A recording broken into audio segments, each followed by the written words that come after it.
My name is Clara. I am 68 years old, and right now I am standing in the freezing kitchen of the Blackwood Inn holding a piece of paper that officially declares my entire life to be completely worthless. The paper is a final foreclosure notice from the county bank. The heavy red ink printed across the top margin feels like a physical weight in my arthritic hands. It is the definitive agonizing end to 4 decades of backbreaking labor. The winter wind is howling outside, violently rattling the warped wooden window frames of this massive Victorian house. It is so cold inside the kitchen that I can actually see my own breath misting in the stale air. America is a country that quietly and efficiently discards anything that stops generating a profit. It bulldozes old buildings, and it isolates old women with the exact same ruthless indifference. I have spent the last 20 years running this fading, debt-ridden inn on a forgotten Pennsylvania highway, fiercely guarding a property that everyone else abandoned decades ago.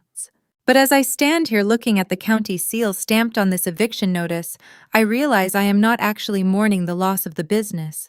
I do not care about the empty guest registers or the peeling wallpaper in the grand foyer. What breaks my heart, what truly drops me to my knees in this freezing room, is the overwhelming, suffocating silence. Every single empty room in this gigantic house is a glaring, permanent reminder of the only thing I ever truly loved, my daughter Eleanor. Eleanor fled this rural decay 20 years ago. She packed her bags, chased a corporate dream in the city, and never looked back. I do not blame her for leaving. I blame myself for giving her a reason to hate me. I made a choice 2 decades ago, a terrifying, agonizing choice that cost me my only child. I chose to protect the dark, rotting bones of this building over my own flesh and blood. And because of that choice, I am going to die alone in this massive house, completely misunderstood and entirely forgotten. In a few hours, the bank is sending a corporate acquisition agent to finalize the demolition of my home. I am fully prepared to surrender. I am fully prepared to hand over the keys and walk away into the snow, a defeated, exhausted old woman. But I am completely unaware that the ruthless corporate executive driving up my gravel driveway right now is not a stranger from the bank. And I have absolutely no idea that the rusted iron lockbox buried deep in the flooded cellar beneath my feet is about to force my estranged daughter to choose between the multi-million-dollar empire she built and the mother she spent her entire life running away from. The absolute silence of a rural Pennsylvania winter morning possesses a highly specific, heavy quality. It is a thick, suffocating quiet that settles over the empty fields and presses against the rotting wooden siding of the Blackwood Inn. I stood motionless by the kitchen sink, listening to the wind rattle the loose shingles on the roof. My arthritic knuckles throbbed with a dull, persistent ache. I was actively waiting for the inevitable. I fully expected the harsh, loud knock of a county sheriff or the impatient voices of suited men carrying thick leather briefcases. Then the melancholic stillness was violently shattered. It was not a knock on the door. It was the distinct, aggressive crunch of heavy premium tires rolling over the neglected gravel of my long driveway. The sound was entirely foreign to this forgotten stretch of the highway. Nobody had driven up that winding dirt path in months. The noise sent a sudden, sharp spike of adrenaline straight through my fragile chest. My breath caught in my throat. The moment of my ultimate surrender had officially arrived. I wiped my trembling hands on my faded denim trousers and walked slowly toward the front parlor. The floorboards groaned loudly beneath my worn leather boots, protesting every single step. The parlor used to be the grand centerpiece of this property, filled with vibrant velvet armchairs and laughing guests. Now the furniture was draped in dusty, white cotton sheets resembling a collection of forgotten ghosts. I moved past the covered sofas and approached the large bay window overlooking the front yard.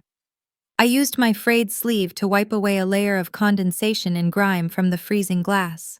A massive, sleek black luxury sedan was idling directly in front of my decaying porch. The vehicle looked like a predator that had wandered into a graveyard. Its highly polished, dark exterior starkly contrasted with the gray bleakness of the dying winter landscape. The engine purred with a quiet, expensive arrogance. This was not the standard white municipal car driven by local law enforcement. This was a machine engineered exclusively to transport high-level corporate power.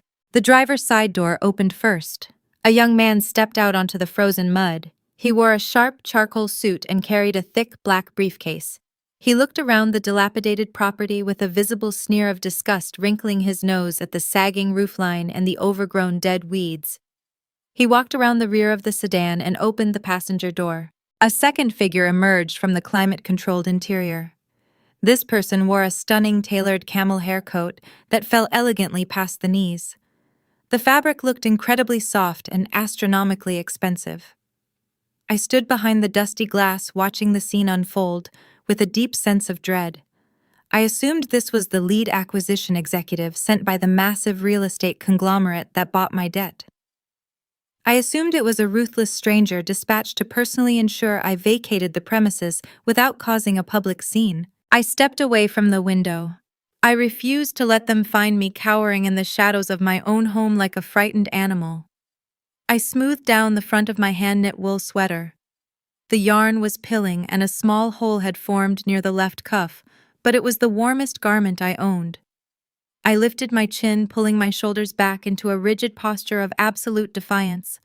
I might be losing the war, but I was determined to face my conquerors standing upright. I walked into the grand foyer and approached the massive oak front door. The brass doorknob was freezing to the touch. It required a significant amount of physical strength from my aching hands to turn the stiff internal mechanism.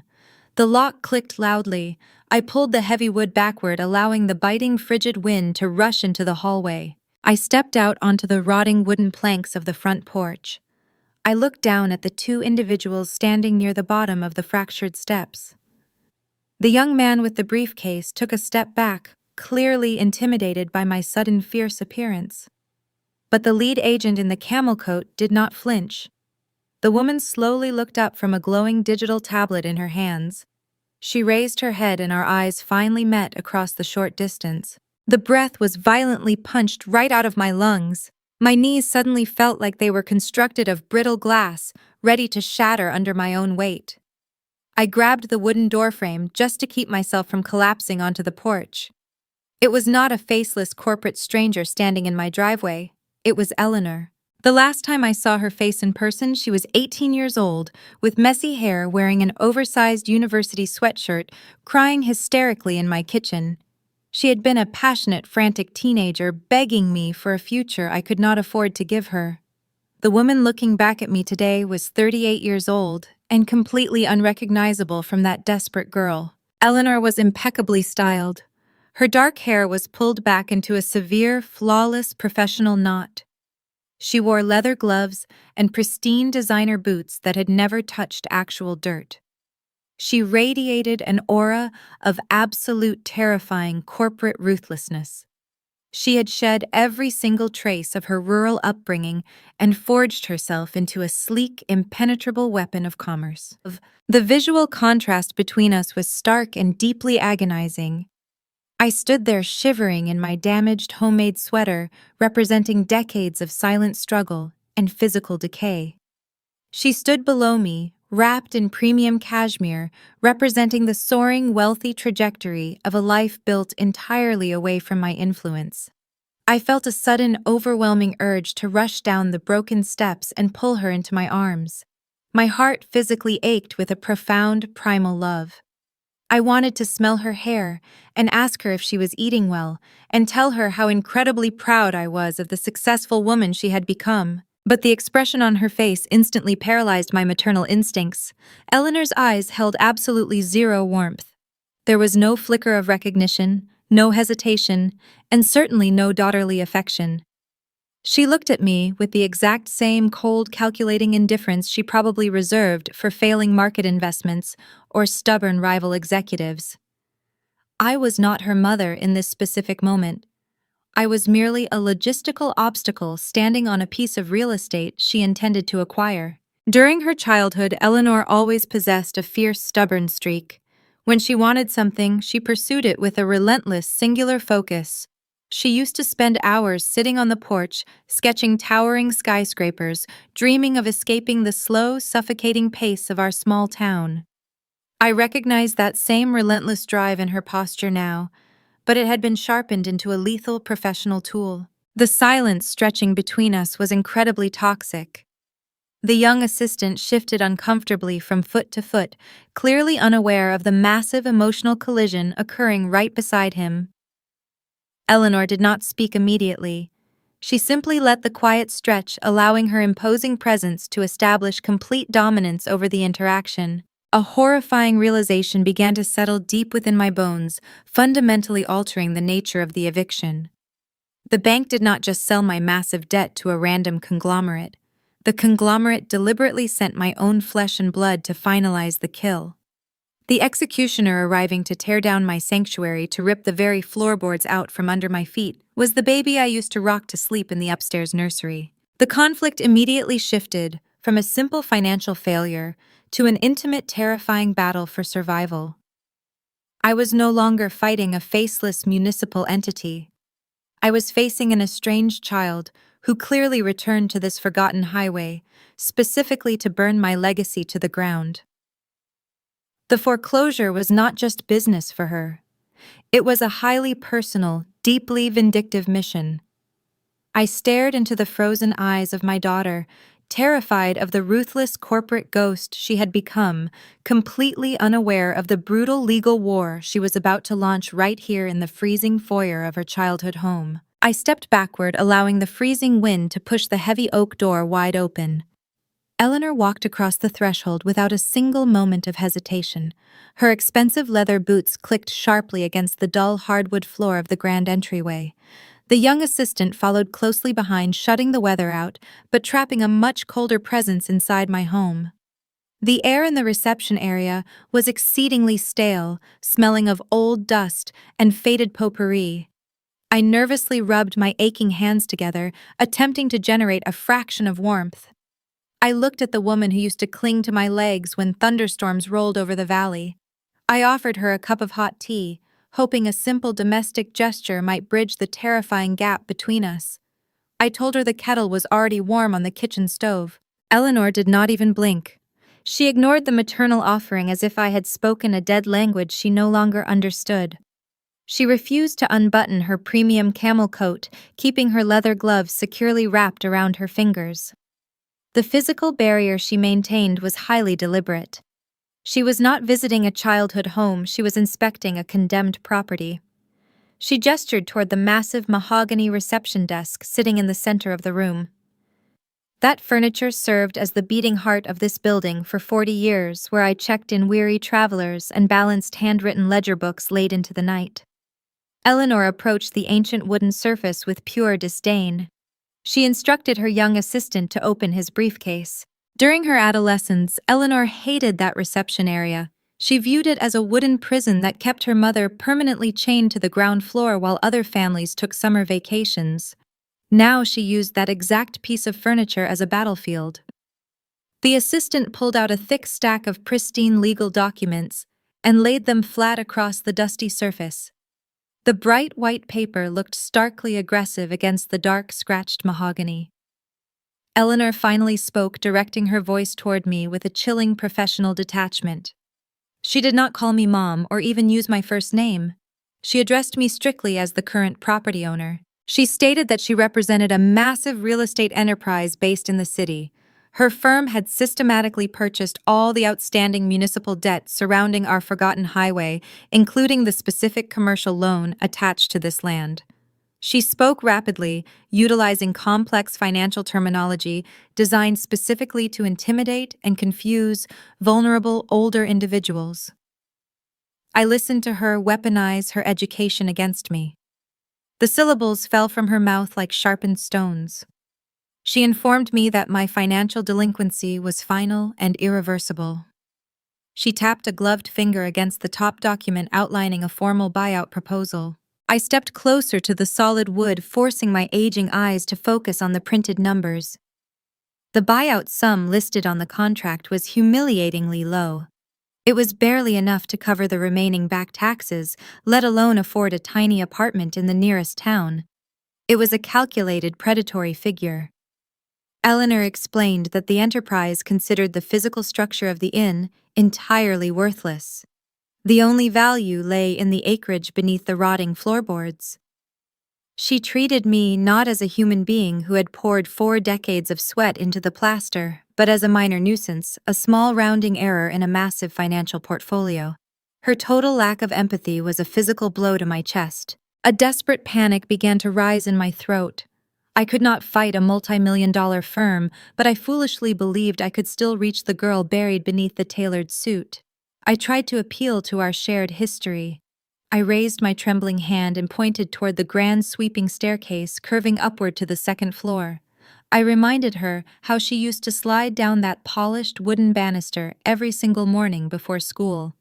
I gestured toward the dining room entrance, talking about the massive holiday dinners we hosted, the laughter echoing off the high ceilings, the smell of fresh pine and roasting turkey. I pleaded with her to look around and see the memories embedded in the very walls she wanted to destroy. My desperate plea triggered a sudden violent shift in her demeanor. The polished business mask slipped, revealing a deep well of concentrated venom underneath. Eleanor slammed her gloved hand flat against the legal documents. The loud smack echoed terribly in the quiet hall. She told me to stop talking about memories. Her voice rose in volume, echoing with raw, unrestrained anger. She declared that this rotting building did not hold happy memories. She insisted this massive house was a giant, suffocating monster that swallowed our family whole. She looked me directly in the eyes and said she spent her entire childhood watching me love these crumbling bricks significantly more than I ever loved her. The historical context of her anger is exceedingly complex and deeply tragic. I was a single parent, trying to keep a failing business afloat, while simultaneously guarding a terrifying secret hidden deep beneath our feet. I had to project a fierce, unyielding obsession with the inn, to mask the true nature of my hidden work. Eleanor only saw a mother who refused to attend school plays because the boiler constantly needed fixing. She only saw a woman who chose a dying hotel over her own daughter's happiness. I absorbed her harsh words, feeling the immense agonizing weight of my silent sacrifice. I could not defend myself without exposing the truth I had sworn to protect. Eleanor leaned across the counter, bringing her face dangerously close to mine. Her eyes burned with a dark, triumphant satisfaction. She confessed that her return to this forgotten highway was not a random work assignment. She actively lobbied her firm to acquire this specific debt portfolio. She wanted to be the exact person holding the pen when my life work was legally erased. She admitted she was genuinely thrilled to order the bulldozers onto the property. She wanted to watch the walls fall and hear the timber crack. The crushing emotional realization hit me with the force of a freight train.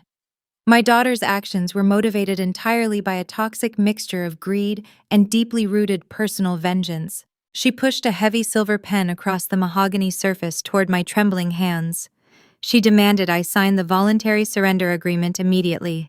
She promised that if I signed quietly, the firm would grant me 30 days to pack my pathetic belongings before the demolition crews arrived.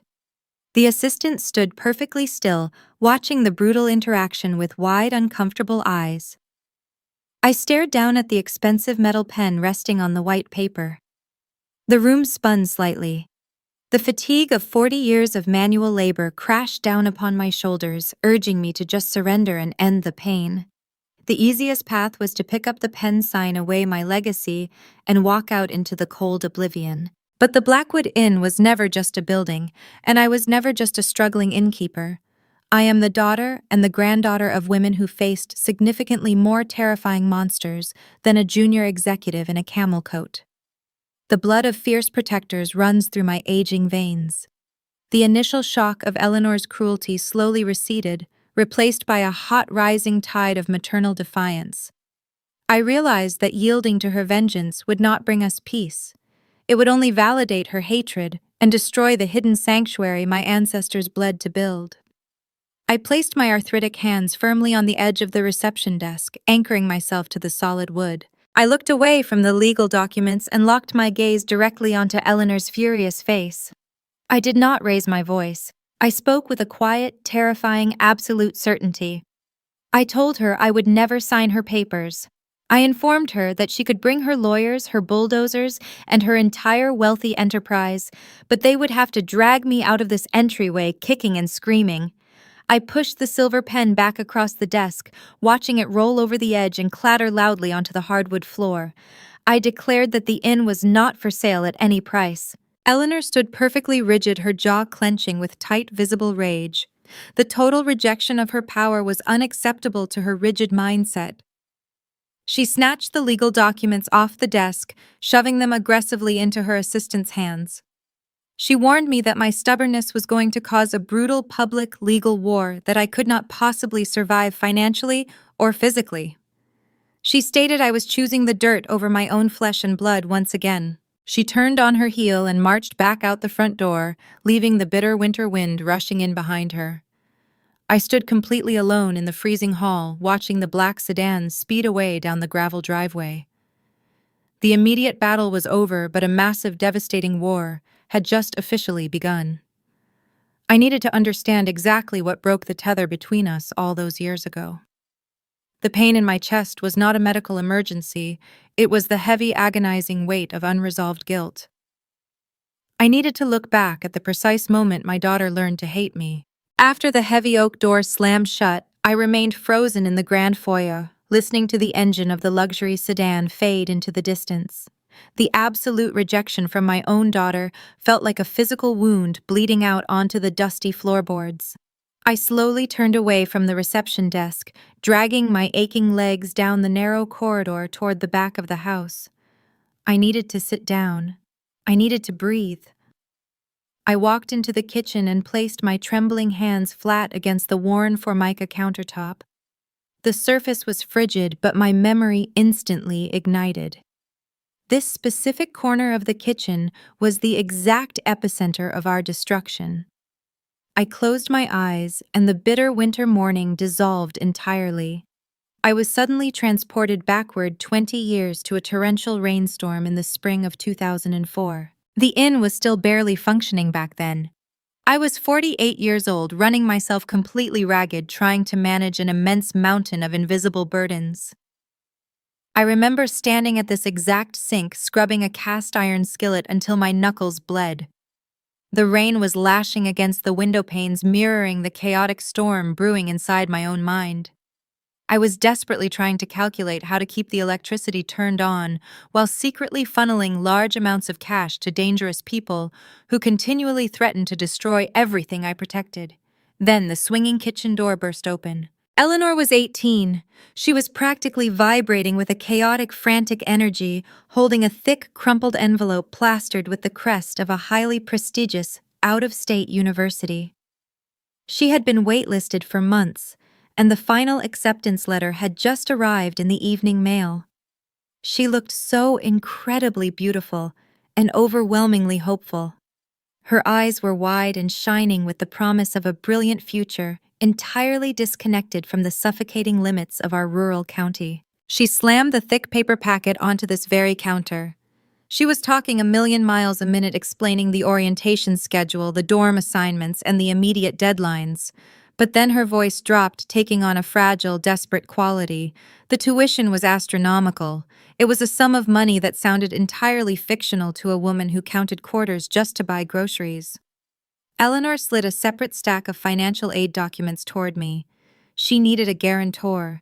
She needed me to formally co-sign a gigantic series of private student loans, essentially placing a permanent legal lien against the property and my own future earnings. I looked down at the signature line. My heart physically stopped beating in my chest. I knew absolutely terrifying things about the shadows lurking beneath our town that she could not possibly comprehend.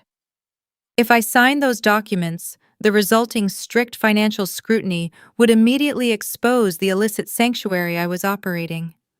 The bank audits would uncover the missing funds, and the corrupt men watching my every move would retaliate violently against the vulnerable women hiding under my roof. I could not sign. I looked up at my beautiful, desperate child, and I delivered a flat, absolute refusal. The silence that followed my refusal was the loudest sound I have ever experienced. Eleanor's face contorted, shifting rapidly from pure shock to a profound, devastating heartbreak. She asked me why. She begged me to explain why I would deny her the single opportunity she had worked her entire adolescence to achieve. I could not tell her the truth. I could not tell an 18-year-old girl that her mother was essentially paying extortion money to keep abused women hidden from powerful politicians. Telling her the truth would have made her an accessory to a highly dangerous criminal conspiracy, permanently staining her pristine future. So I lied through my teeth. I told her the inn was already carrying too much debt and I simply could not risk the property. Eleanor exploded. The heartbreak instantly hardened into a vicious, blinding rage. She screamed that I was deeply selfish.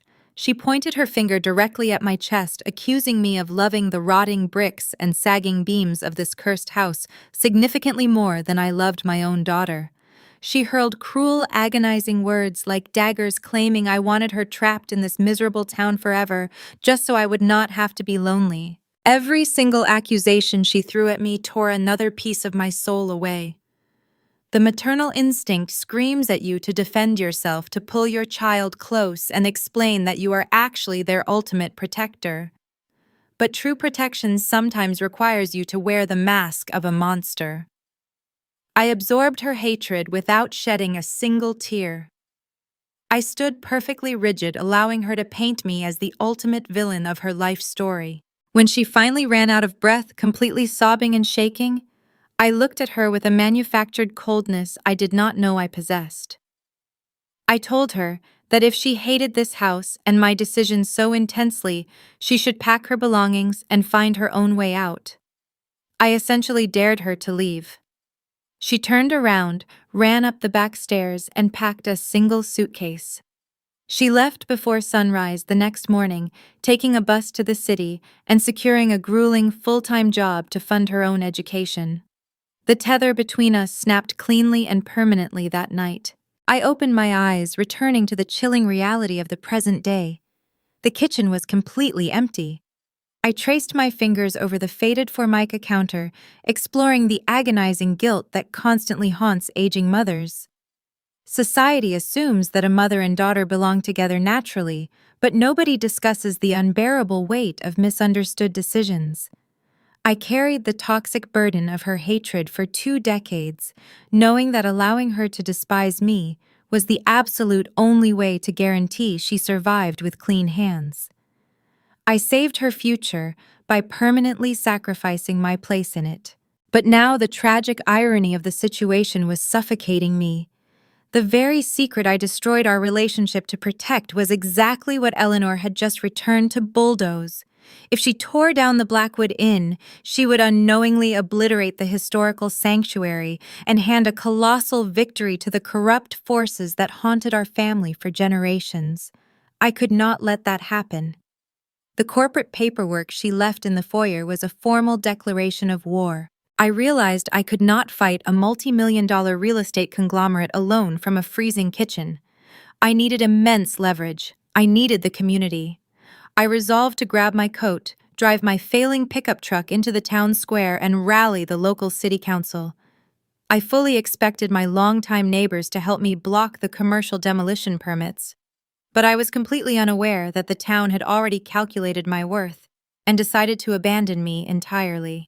I grabbed my thick wool coat from the wooden peg near the back door and marched out into the biting winter air. An aging, rusted pickup truck parked near the collapsing barn served as my transportation. The vehicle was a relic from a different era, featuring a cracked windshield and a heater that died a decade ago. I climbed into the cab and turned the ignition key. The engine sputtered violently, coughing out dark exhaust smoke before finally roaring to life. I wrestled the stiff steering wheel and guided the cumbersome machine down the gravel path toward the main highway. The drive into the town square provided a grim tour of rural economic devastation. The landscape was littered with abandoned gas stations displaying shattered glass windows and empty farming supply stores completely surrendered to creeping weeds. This municipality used to thrive beautifully. When I was a young woman, Main Street operated as a vibrant artery, bustling with local commerce and optimistic families. Today, it resembled a hollowed-out skeleton. The younger generations had almost entirely fled to metropolitan areas, leaving behind a shrinking population of exhausted elders trying desperately to survive on dwindling pensions. I parked my unreliable truck outside the municipal administration building. It was a sturdy brick structure standing as one of the last respectable edifices in the district. Climbing the concrete steps generated a sudden surge of determined righteousness within my chest. I fully expected to walk into that building and find a small army of loyal allies. I knew these residents intimately. For 40 years, the Blackwood Inn functioned as a cornerstone of our community. I hosted their wedding receptions, I baked pies for their summer charity auctions, and I provided emergency shelter when severe winter storms knocked out the regional power grid. I foolishly believed that 4 decades of unwavering local devotion would translate into a formidable defense against a faceless city corporation. Pushing open the solid glass doors granted me entry into the heated lobby.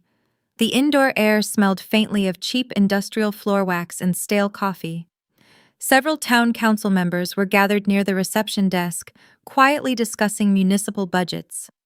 I recognized David, the local hardware store owner, and Sarah, who ran the struggling regional pharmacy. I approached the group expecting warm greetings and immediate outrage regarding my eviction notice. Instead, their physical reactions were profoundly unsettling. David immediately stopped talking.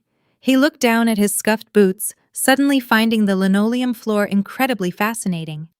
Sarah offered a tight, nervous smile and quickly gathered her paperwork, making a clumsy excuse about a delayed delivery before rushing away down the narrow hallway. Nobody asked how I was doing today. Nobody mentioned the massive black luxury sedan that had undoubtedly been the primary topic of local gossip all morning. The collective avoidance formed a thick, suffocating blanket over the entire room. A deep knot formed in my stomach. Bypassing those cowardly council members felt necessary as I marched directly toward the private office of the mayor.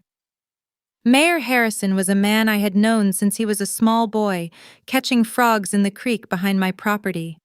He was now in his late 50s, sporting a receding hairline and a permanent expression of crushing administrative fatigue. He sat behind a large mahogany desk surrounded by towering stacks of unpaid municipal invoices. I stepped into his office without knocking. I slapped my bare hands onto the edge of his desk and demanded immediate political intervention. I instructed him to invoke emergency municipal powers to block the commercial zoning permits required by the real estate conglomerate. I passionately argued that the inn was a historical landmark, absolutely crucial to the cultural fabric of our valley. I waited for his face to harden with righteous local pride. I waited for him to assure me that the town would assemble their legal resources to protect one of their own citizens from wealthy urban vultures. Harrison did not match my fiery energy. He slowly removed his reading glasses and rubbed his exhausted eyes. He looked up at me with a complex mixture of profound pity and agonizing regret. He softly asked me to sit down in the visitor chair, but I stubbornly refused to move.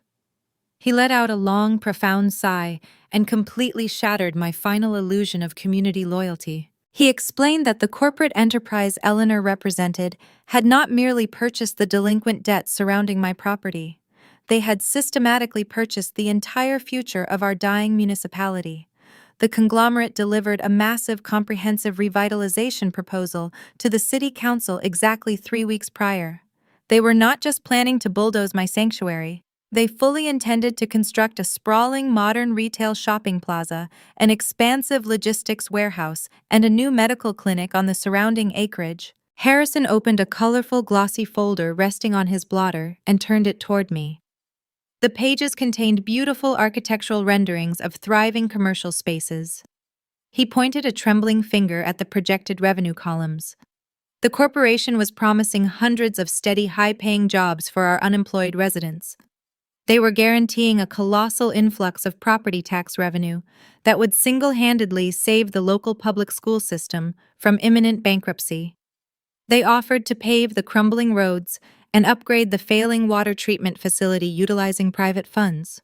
The mayor looked at me, and his voice cracked with the painful truth of a leader forced to make a terrible compromise. He confessed that the town simply could not afford to save my home. He gently explained that my stubborn attachment to the decaying architecture was actively threatening the survival of every single family remaining in the valley. The corporate executives made it explicitly clear that if the municipal government attempted to block the demolition permits for the inn, they would instantly withdraw the entire massive investment package and take their millions to a neighboring county. My heart plummeted, dropping into a dark, bottomless abyss. The central conflict had mutated rapidly. I was no longer fighting a straightforward familial dispute with an estranged daughter. I was battling a profound, absolute societal rejection. The corporation had weaponized rural poverty with terrifying perfection. They transformed my neighbors, my friends, and my lifelong community into active participants in my own execution. Harrison stood up and walked around the massive desk. He placed a gentle hand on my shoulder, offering a toxic, patronizing comfort. He softly told me that I was standing squarely in the way of necessary progress. He suggested that it was finally time for the older generation to gracefully step aside and allow the new world to build over our ruins.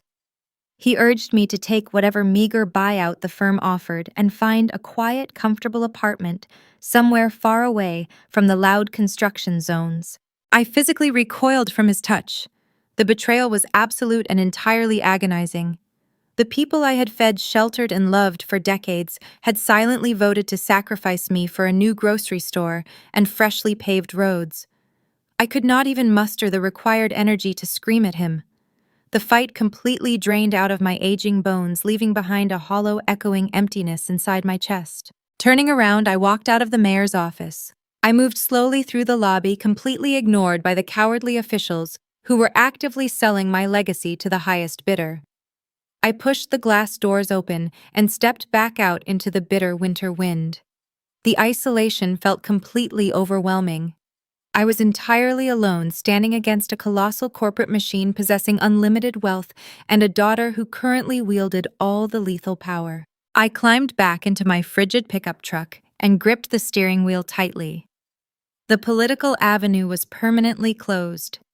The community had officially abandoned me to the wolves. If I was going to save the Blackwood Inn from the wrecking ball, I could not rely on municipal loyalty or public sentiment. I desperately needed an ironclad, undeniable legal defense. I suddenly remembered an old rumor my grandmother used to whisper regarding a highly specific heritage protection clause written directly into the original founding deed of the property. That fragile ancient document was my absolute last remaining hope for survival. But locating that specific piece of paper meant returning to the desolate house and forcing myself to descend into the boarded-up, flooded stone cellar.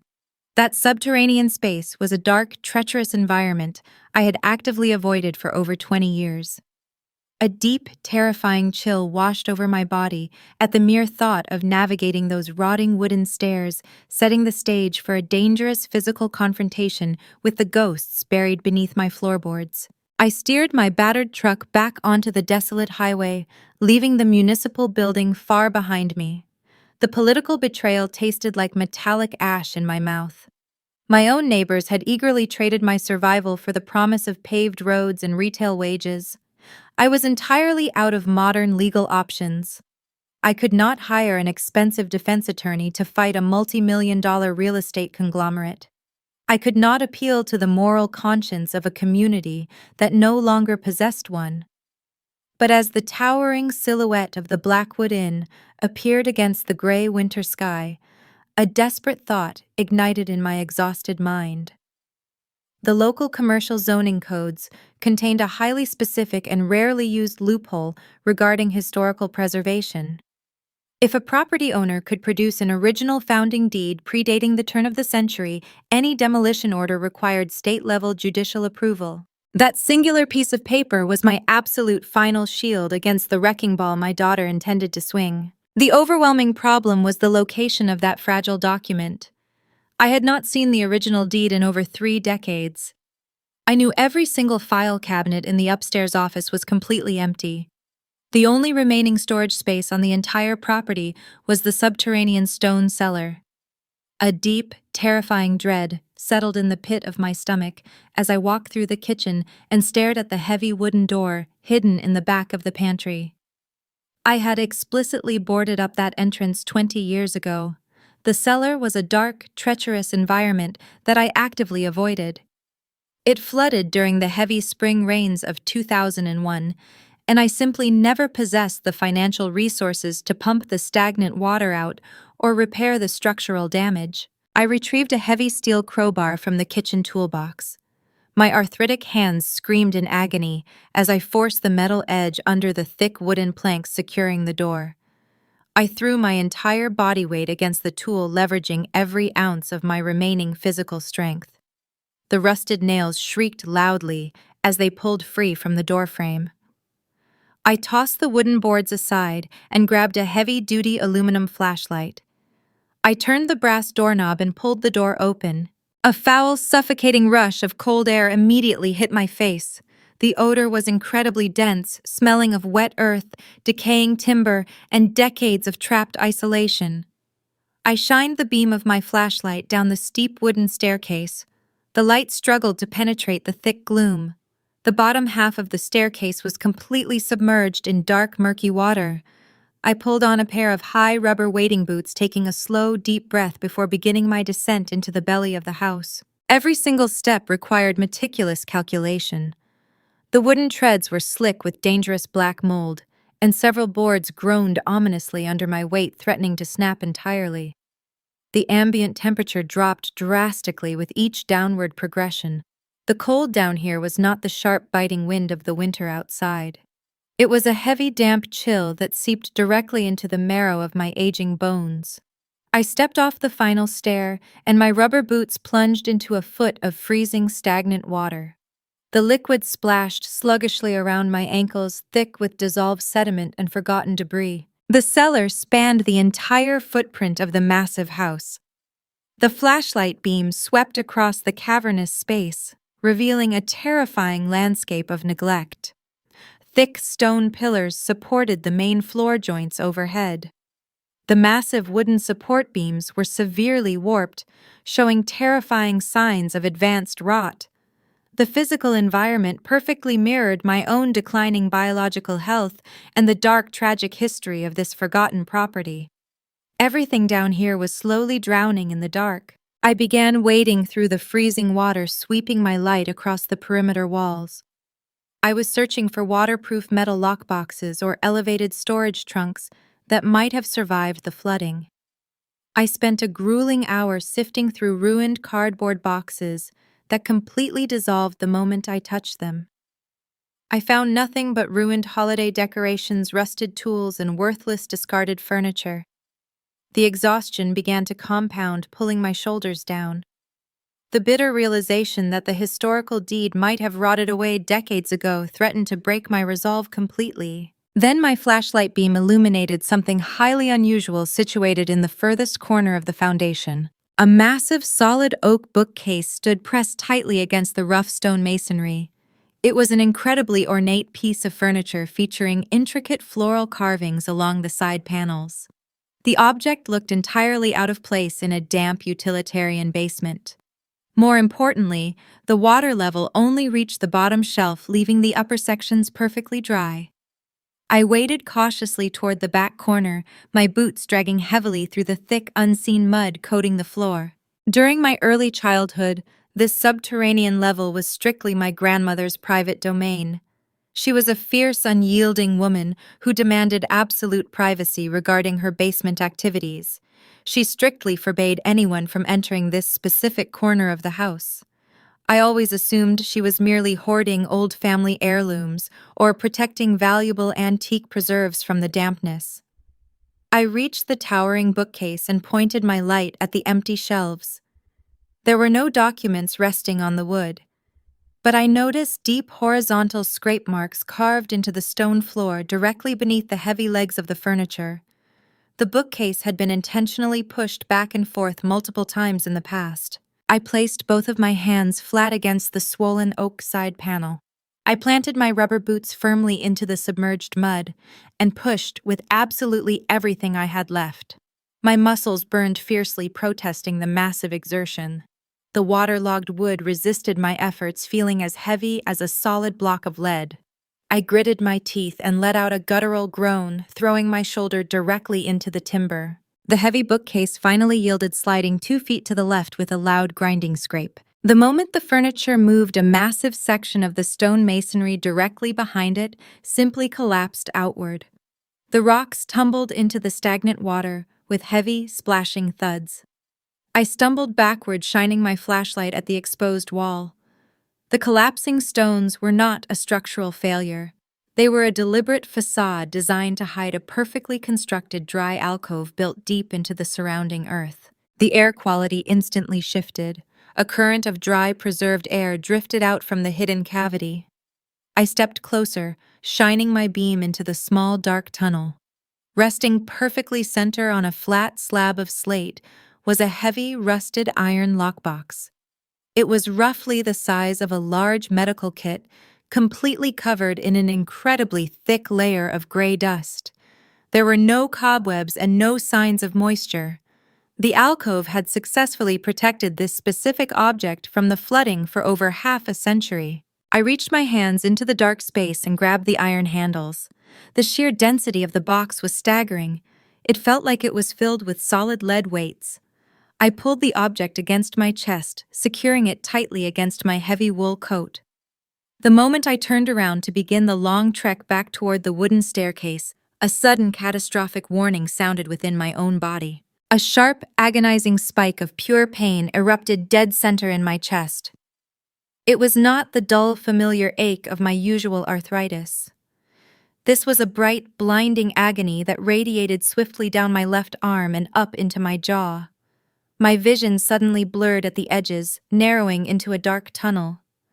The flashlight slipped from my grasp, splashing into the murky water and plunging the cellar into near-total darkness. The only light remaining was the faint gray glow spilling down from the open pantry door far above my head. My breathing became incredibly ragged and shallow. I leaned heavily against a rotting wooden pillar, desperate to remain standing. The terrifying reality of my biological vulnerability seized my mind. I was a 68-year-old woman standing alone in a flooded basement, experiencing a severe cardiac event while clutching a mysterious iron box. If I collapsed into the freezing water right now, nobody would find my body for days.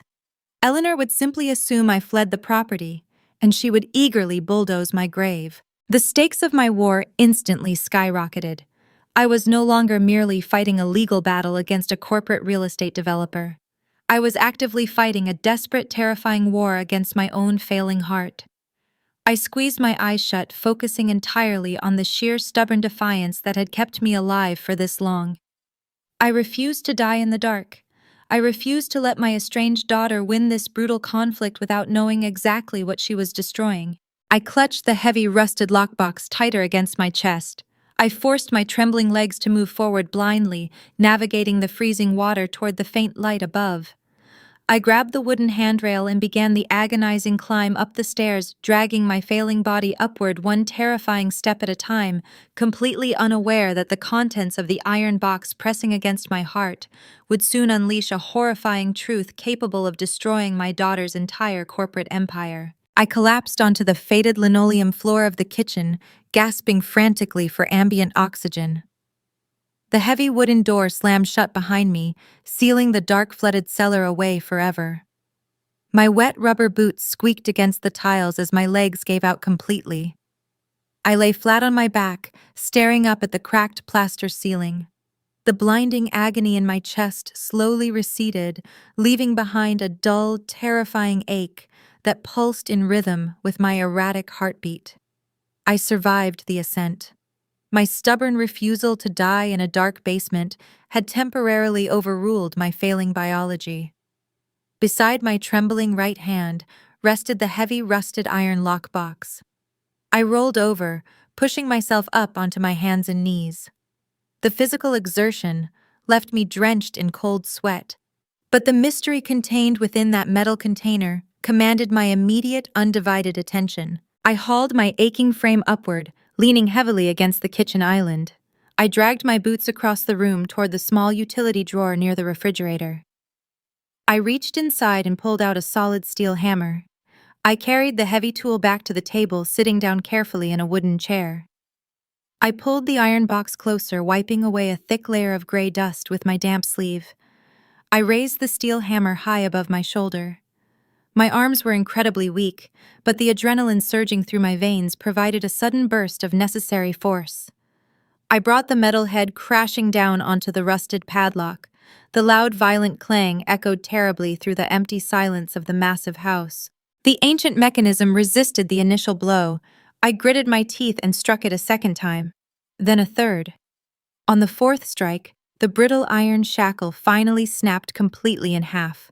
The broken pieces clattered loudly against the kitchen table. I dropped the hammer, rubbing my sore wrists. A strange anticipation settled over me. During my entire life, I assumed my ancestors were simply poor, hard-working hospitality workers struggling to maintain a massive property. I fully expected to lift this heavy lid and discover forgotten family wealth. I envisioned stacks of antique currency or a collection of valuable heirloom jewelry that I could immediately sell to pay off the massive corporate debt. I believed this box contained a simple financial rescue. I placed my fingertips beneath the heavy metal latch and slowly pushed the lid open. The hinges groaned loudly, protesting their first movement in over half a century. A distinct scent drifted upward from the open cavity. It did not smell of decay or moisture or rusted metal. It smelled of dry parchment, pressed leather, and old ink. I leaned forward, peering into the dark rectangular space. There was absolutely no gold. There was no forgotten currency or valuable silver. The entire box was packed tightly with meticulously organized stacks of paper. I reached inside and pulled out the top layer, placing the fragile items carefully onto the kitchen table. I found a thick stack of faded railway tickets dating back to the late 1950s. Beneath the transportation stubs lay several crisp documents printed on heavy official stock. I picked one up, examining the faded typewriter ink. They were birth certificates. I quickly realized the names printed on these certificates did not belong to anyone in my lineage. Upon closer inspection, the government seals appeared slightly irregular, revealing them to be highly sophisticated forgeries. Obtaining these documents in the middle of the 20th century required deep connections to underground criminal networks. My grandmother must have cultivated relationships with forgers and smugglers, navigating a highly dangerous underworld just to provide people with a clean slate. I dug deeper into the metal container, retrieving a thick bundle of yellowed newspaper clippings tied together with a frayed piece of cotton twine. The final object resting at the very bottom of the box was a massive leather-bound ledger. The cover was worn smooth from years of constant handling. I gently opened the thick book, turning to the very first page. The entries were written in a delicate, elegant cursive script. I immediately recognized the handwriting. It belonged exclusively to my mother. I ran my trembling index finger down the first column of the aged paper. The ledger was organized with terrifying precision. The left side of the page listed the true legal names of various women alongside specific dates of arrival. The adjacent columns detailed horrifying medical observations. My mother had carefully documented fractured ribs, severe lacerations, chemical burns, and broken orbital bones. Beside these clinical notes, she recorded the exact cost of emergency medical supplies and the price of secure transportation to distant northern cities. The final column on the right side of the page listed the new fabricated identities assigned to these desperate visitors. The pieces of the puzzle rapidly locked together inside my mind, forming a picture so staggering it literally took my breath away. The Blackwood Inn was never just a struggling rural business. The hospitality facade was an elaborate, highly calculated cover story. For decades, my mother and my grandmother utilized this massive, isolated property to operate a secret, illegal underground sanctuary. They provided a final, desperate safe haven for women fleeing severely abusive and highly powerful men during an era when the justice system offered domestic victims absolutely zero protection. I sat completely paralyzed in my kitchen chair, reading page after page of the secret ledger. Hundreds of women had passed through these hallways in the dead of night. My mother purchased their forged birth certificates, using the meager profits generated by the legitimate hotel guests. She bought those train tickets to secure their safe passage across state lines. The logistics required to operate this sanctuary without drawing the attention of local law enforcement were absolutely staggering. They had to launder the rescue funds through the inn accounting books, masking the illegal purchases as bulk grocery orders or phantom building repairs. The realization of what my ancestors actually accomplished was both horrifying and profoundly awe-inspiring. During my childhood, I always viewed my mother and grandmother as severe, exhausted women who lacked any maternal warmth. They rarely smiled, and they maintained incredibly strict rules about locking doors and closing curtains immediately after sunset. I grew up resenting their rigid, authoritarian behavior. Looking at this ledger, I finally understood the agonizing truth. Their chronic exhaustion was not born from running a simple hotel. They were actively managing a highly dangerous criminal enterprise to save human lives. They were ordinary women who willingly risked lengthy federal prison sentences and violent retaliation every single day just to shelter strangers. They carried the terrifying weight of life and death while pretending to be simple maids and cooks. I remembered how my mother used to stay awake until dawn, sitting by the front parlor window staring out into the dark highway. I used to think she was waiting for a returning guest. I now understood she was acting as a vigilant sentry standing guard against violent husbands who might come hunting for their escaping wives. She sacrificed her own peace of mind to ensure the safety of terrified strangers. The sheer magnitude of her courage made my own struggles feel incredibly small. I had spent 20 years feeling sorry for myself, lamenting the decline of a simple business. My mother spent her entire life fighting a silent, invisible war against monsters in tailored suits. The walls of the kitchen suddenly looked entirely different to me. The sagging roof and the peeling wallpaper no longer represented failure and rural decay. This building was a fortress. It was a sacred monument completely soaked in the invisible blood and breathtaking bravery of hundreds of forgotten women. My daughter Eleanor wanted to bulldoze this site to build a commercial shopping plaza, entirely unaware that she would be destroying a massive piece of hidden heroic history. The corporate real estate conglomerate viewed this land as a simple line item in a financial portfolio. They had absolutely no idea that the dirt beneath their proposed parking lot was consecrated ground. The urge to call Eleanor and demand she look at this ledger became incredibly overwhelming.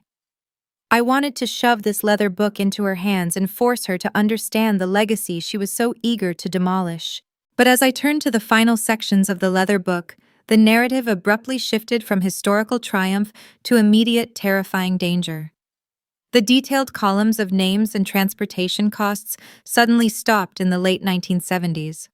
The final pages were left entirely blank, except for one single entry hastily scribbled in red ink. The handwriting was no longer the elegant, composed cursive of my mother. It was frantic and deeply terrified. She had written a single warning stating that the operation had been compromised by a man who possessed far too much influence to fight. I set the ledger down and picked up the bundle of yellowed newspaper clippings. I untied the frayed cotton twine and spread the fragile articles across the table. The headlines documented a series of aggressive local political campaigns and ruthless business acquisitions. Every single article focused on one specific man with a familiar, terrifying surname. As I read the details of his vicious reputation, a new, horrifying connection snapped into place, preparing to launch a brutal conflict that would change everything. I smoothed the fragile, yellowed edges of the newspaper clippings flat against the kitchen table. The aged paper was incredibly dry, threatening to turn into fine dust beneath my fingertips if I pressed too hard. The harsh overhead light illuminated the black and white ink, revealing the face of a man who possessed features carved from absolute arrogance. The name printed in bold capital letters above his portrait was Richard Sterling. The headlines from the late 1970s lauded him as a visionary municipal developer and a fierce law and order politician. He was a man who did not merely participate in local government, but actively owned it entirely. The articles detailed his vast wealth, his sprawling industrial operations, and his unyielding grip on the county judicial system. He was a king operating in a rural kingdom, manipulating judges, buying police chiefs, and crushing any small business that dared to oppose his aggressive expansion plans.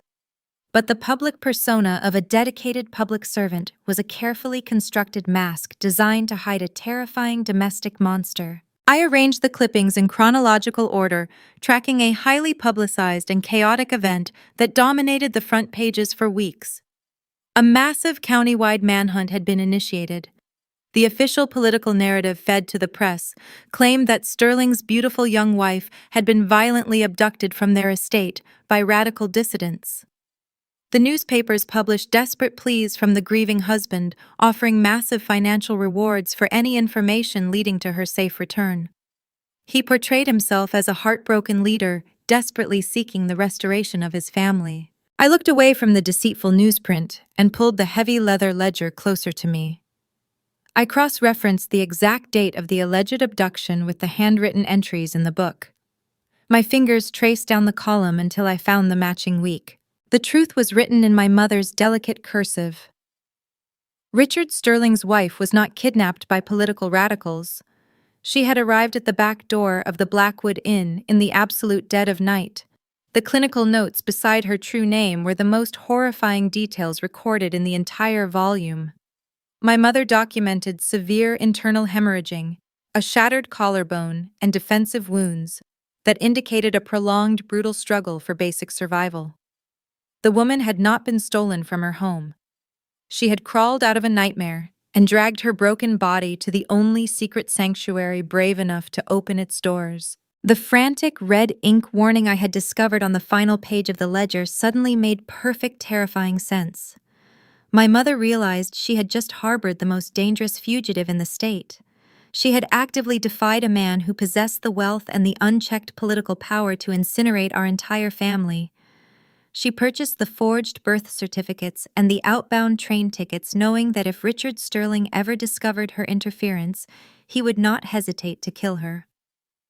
The final newspaper clipping in the bundle detailed a public speech where Sterling stood before the town council and swore a blood oath to completely ruin the lives of the criminals who tore his wife away from him. He promised to scorch the earth and leave absolutely nothing behind but ash. A creeping, freezing dread began to wrap around my spine.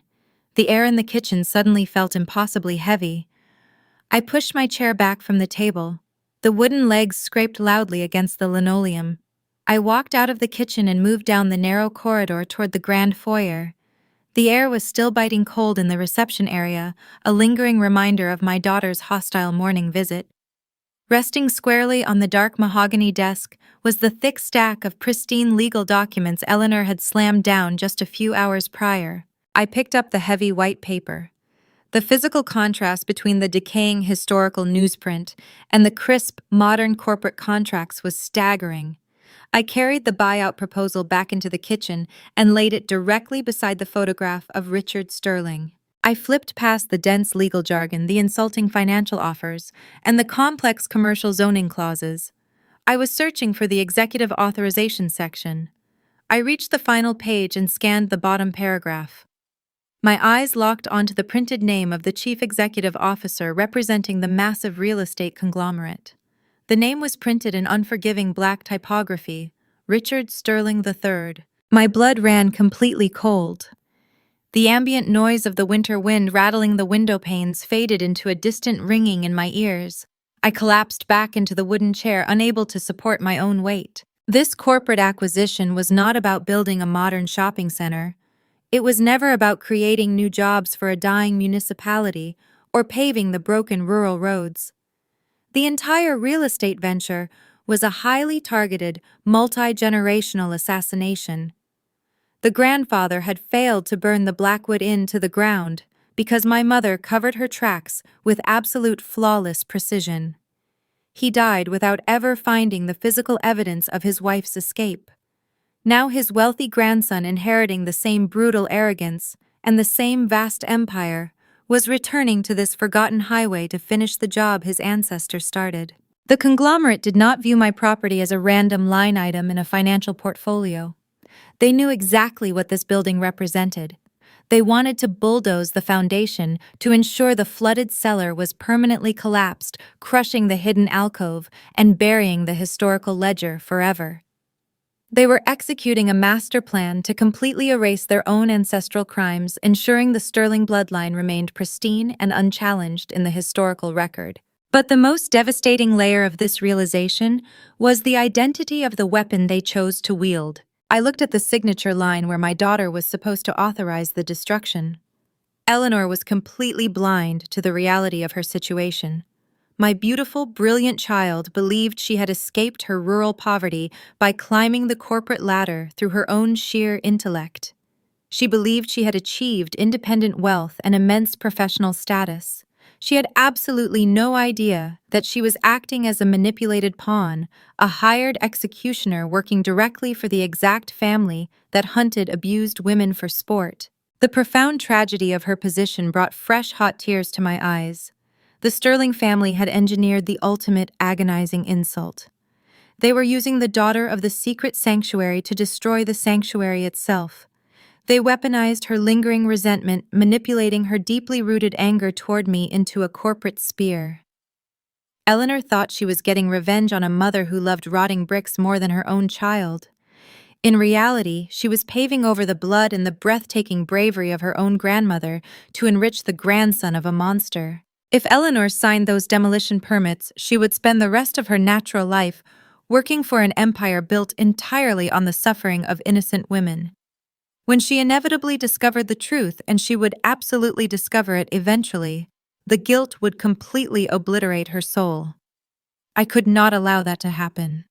My mother sacrificed her peace of mind to protect strangers. I sacrificed my relationship with my daughter to keep her hands clean. I was absolutely not going to let the Sterling dynasty poison her legacy now. The physical structure of the Blackwood Inn did not matter anymore. The decaying walls and the sagging roof were entirely expendable. The historical truth contained within the heavy leather ledger was the actual target, and it was the only weapon capable of stopping the demolition. I needed to show Eleanor this book. I needed to force her to read the names and understand the staggering gravity of her corporate mission. However, calling her cellular phone or scheduling a polite meeting in a sterile corporate office was physically impossible. She would simply refuse to answer or instruct her private security to remove me from the premises. If I was going to break through her impenetrable professional armor, I needed to corner her in a highly public environment where she could not simply walk away or ignore my presence. I remembered the gloating announcement the town mayor had made regarding the corporate victory. Eleanor and the real estate conglomerate were hosting a lavish catered gala at the local country club tomorrow evening. The event was designed to celebrate the finalization of the commercial zoning permits and rub their massive financial triumph in the faces of the defeated locals. It was a gathering of the absolute wealthiest and most powerful individuals in the state. I looked down at my frayed homemade sweater and my dirt-stained trousers. I was an exhausted 68-year-old woman with a failing heart and zero financial assets. But I possessed the ultimate undeniable truth. I carefully closed the heavy leather ledger and packed it securely back into the rusted iron box. A new, fierce resolve solidified in my chest, replacing the terror with cold, calculating determination.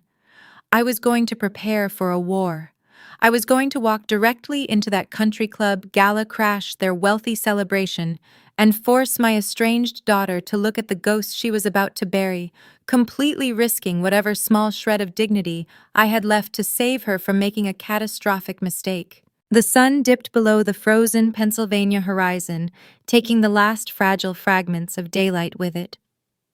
I stood in the center of my freezing bedroom, staring at the open doors of a heavy cedar wardrobe. I could not walk into a room filled with the wealthiest predators in the state, wearing the frayed armor of a defeated old woman. I needed to channel the exact terrifying authority of the matriarchs who built the underground sanctuary. My fingers brushed past moth-eaten sweaters and faded denim until they found a protective garment bag hanging in the very back. I unzipped the plastic, carefully extracting a stunning deep emerald green velvet dress. My mother wore this exact gown in the late 1950s during the rare occasions she needed to project absolute, impenetrable confidence. The fabric was incredibly heavy and flawless, possessing a rich, dark sheen that absorbed the weak light of my bedroom lamp. I stripped off my stained work clothes and slipped the vintage garment over my shoulders.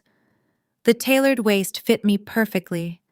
I pinned my silver hair up into a tight, elegant twist, securing it with antique tortoiseshell combs. I applied a subtle layer of red lipstick masking the pale exhaustion of my complexion. Looking in the cloudy vanity mirror, I did not see a struggling innkeeper facing imminent eviction. I saw a silent guardian preparing to wage a holy war. I wrapped the heavy leather ledger in a thick wool scarf, tucking it securely under my arm. I drove my sputtering pickup truck through the dark, winding rural roads until the brilliantly illuminated facade of the Oak Creek Country Club appeared through the bare winter trees.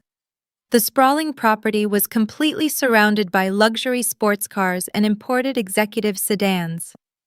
I parked my rusted vehicle in the far corner of the manicured lot, ignoring the confused stare of the uniformed valet attendant. I walked up the sweeping aggregate pathway toward the towering glass entrance doors. The ambient temperature was bitter cold, but I did not feel the chill. A singular burning focus propelled my legs forward. The moment I crossed the threshold into the grand ballroom, the overwhelming scent of expensive catered cuisine and imported floral arrangements hit my senses. The space was dripping in excessive vulgar wealth. Massive crystal chandeliers cast a warm golden glow over hundreds of guests. A live string quartet played soft classical music in the corner, providing a sophisticated soundtrack to the total destruction of my legacy. The local town council members who had cowardly avoided my gaze yesterday were currently wearing expensive rented tuxedos, laughing loudly, and drinking premium champagne provided by the conquering enterprise. They were actively celebrating their own surrender, and standing in the exact center of the opulent room holding a delicate crystal flute was my estranged daughter. Eleanor looked breathtakingly beautiful in a sleek, minimalist black evening gown. She was holding court surrounded by regional politicians and high-ranking conglomerate executives, absorbing their greedy adulation with effortless grace. I tightened my grip on the concealed ledger and stepped fully into the illuminated ballroom. The visual disruption I caused was immediate and highly pronounced. In a sea of modern monochromatic fashion and sterile corporate posturing, my rich emerald vintage dress stood out like a brilliant beacon of defiance. I walked with the rigid, unyielding posture of a woman carrying the weight of historical truth. As I moved across the polished marble floor, the local residents recognized me. The polite, sophisticated conversations began to falter. The music seemed to thin out as a heavy, uncomfortable silence rippled through the crowd. The town elite parted ways, creating a clear, agonizing path directly toward my daughter. Eleanor turned her head, sensing the sudden shift in the atmospheric tension. The confident, victorious smile instantly vanished from her lips, completely replaced by a look of sheer, unadulterated horror. She watched me approach her immaculate domain, and the panic in her eyes was undeniable. She quickly handed her champagne glass to a nearby executive and took 2 steps forward, attempting to intercept me before I could reach the center of the gathering. She grabbed my elbow with a fierce, bruising grip and hissed under her breath, demanding to know what I was doing, ruining her professional triumph. I did not pull my arm away. I looked her directly in the eyes and kept my voice perfectly even, projecting a calm, chilling authority that completely unnerved her. I told her I brought something she absolutely needed to read before she signed the final demolition permits tomorrow morning. Eleanor let out a sharp, bitter breath.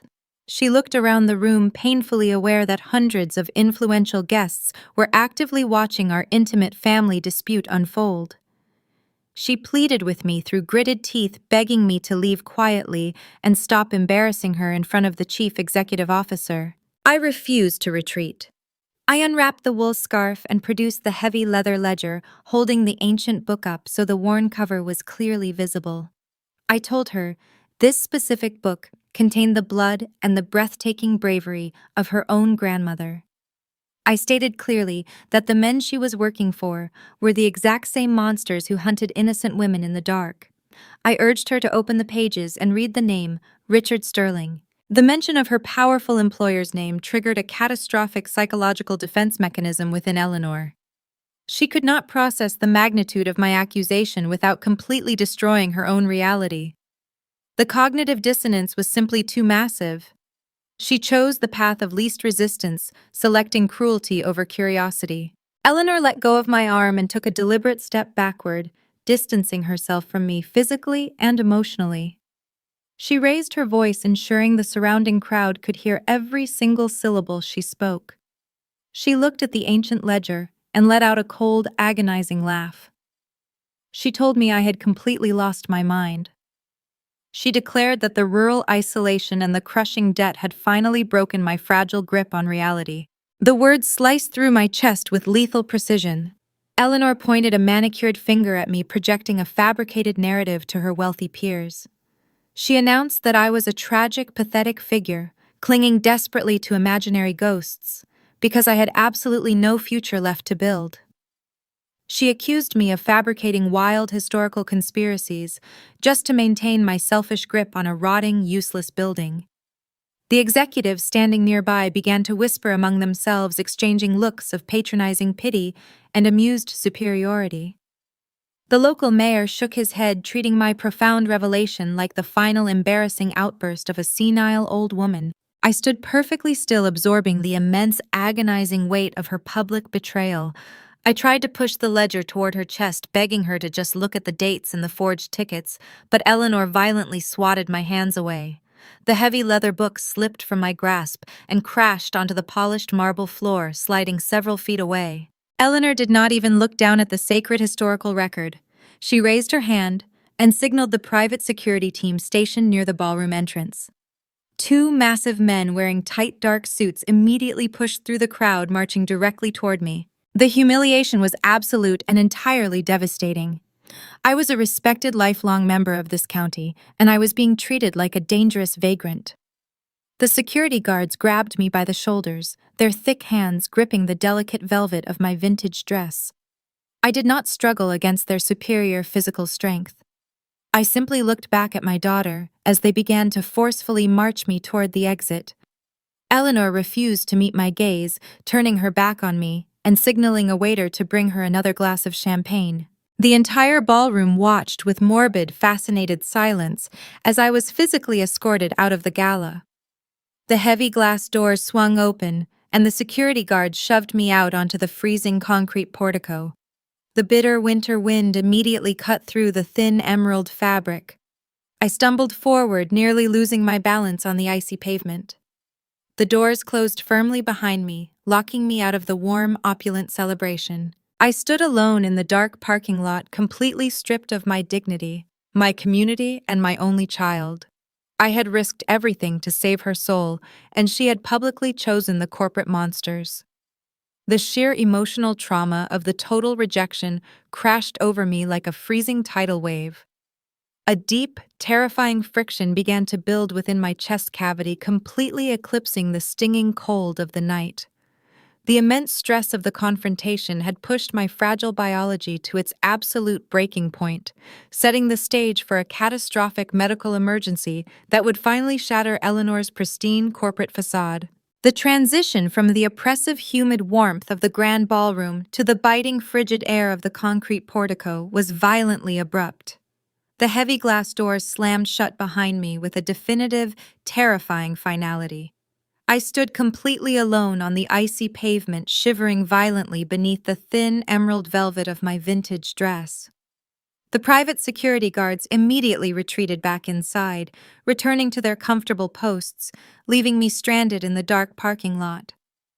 The physical shock of the cold air crashing against my overheated skin was intense, but it was completely dwarfed by the sheer agonizing weight of the public humiliation I had just endured. My own flesh and blood had just stood in front of hundreds of the wealthiest, most powerful individuals in the county and actively declared me insane. She had weaponized my poverty, my isolation, and my desperate attempt to save her soul, transforming them into a cruel, entertaining spectacle for the exact people intending to bulldoze my legacy. The absolute magnitude of her betrayal felt like a massive iron vice tightening ruthlessly around my ribcage. I took a slow, shaking step toward my rusted pickup truck parked far in the distance. I did not make it to the second step. The dull, persistent ache that had been quietly throbbing in my chest ever since the flooded cellar suddenly erupted into a blinding, catastrophic agony. It did not feel like a simple muscle cramp. It felt as though a massive, heavy boulder had been dropped directly onto my sternum, violently crushing the bone and instantly robbing my lungs of any available oxygen. The sharp, radiating pain shot rapidly down my left arm, causing my fingers to go completely numb and useless. My vision fractured at the edges, bleeding into a chaotic swarm of dark, violent static. The biological bill for 4 decades of relentless manual labor, chronic severe stress, and the unbearable heartbreak of losing my only child had officially come due.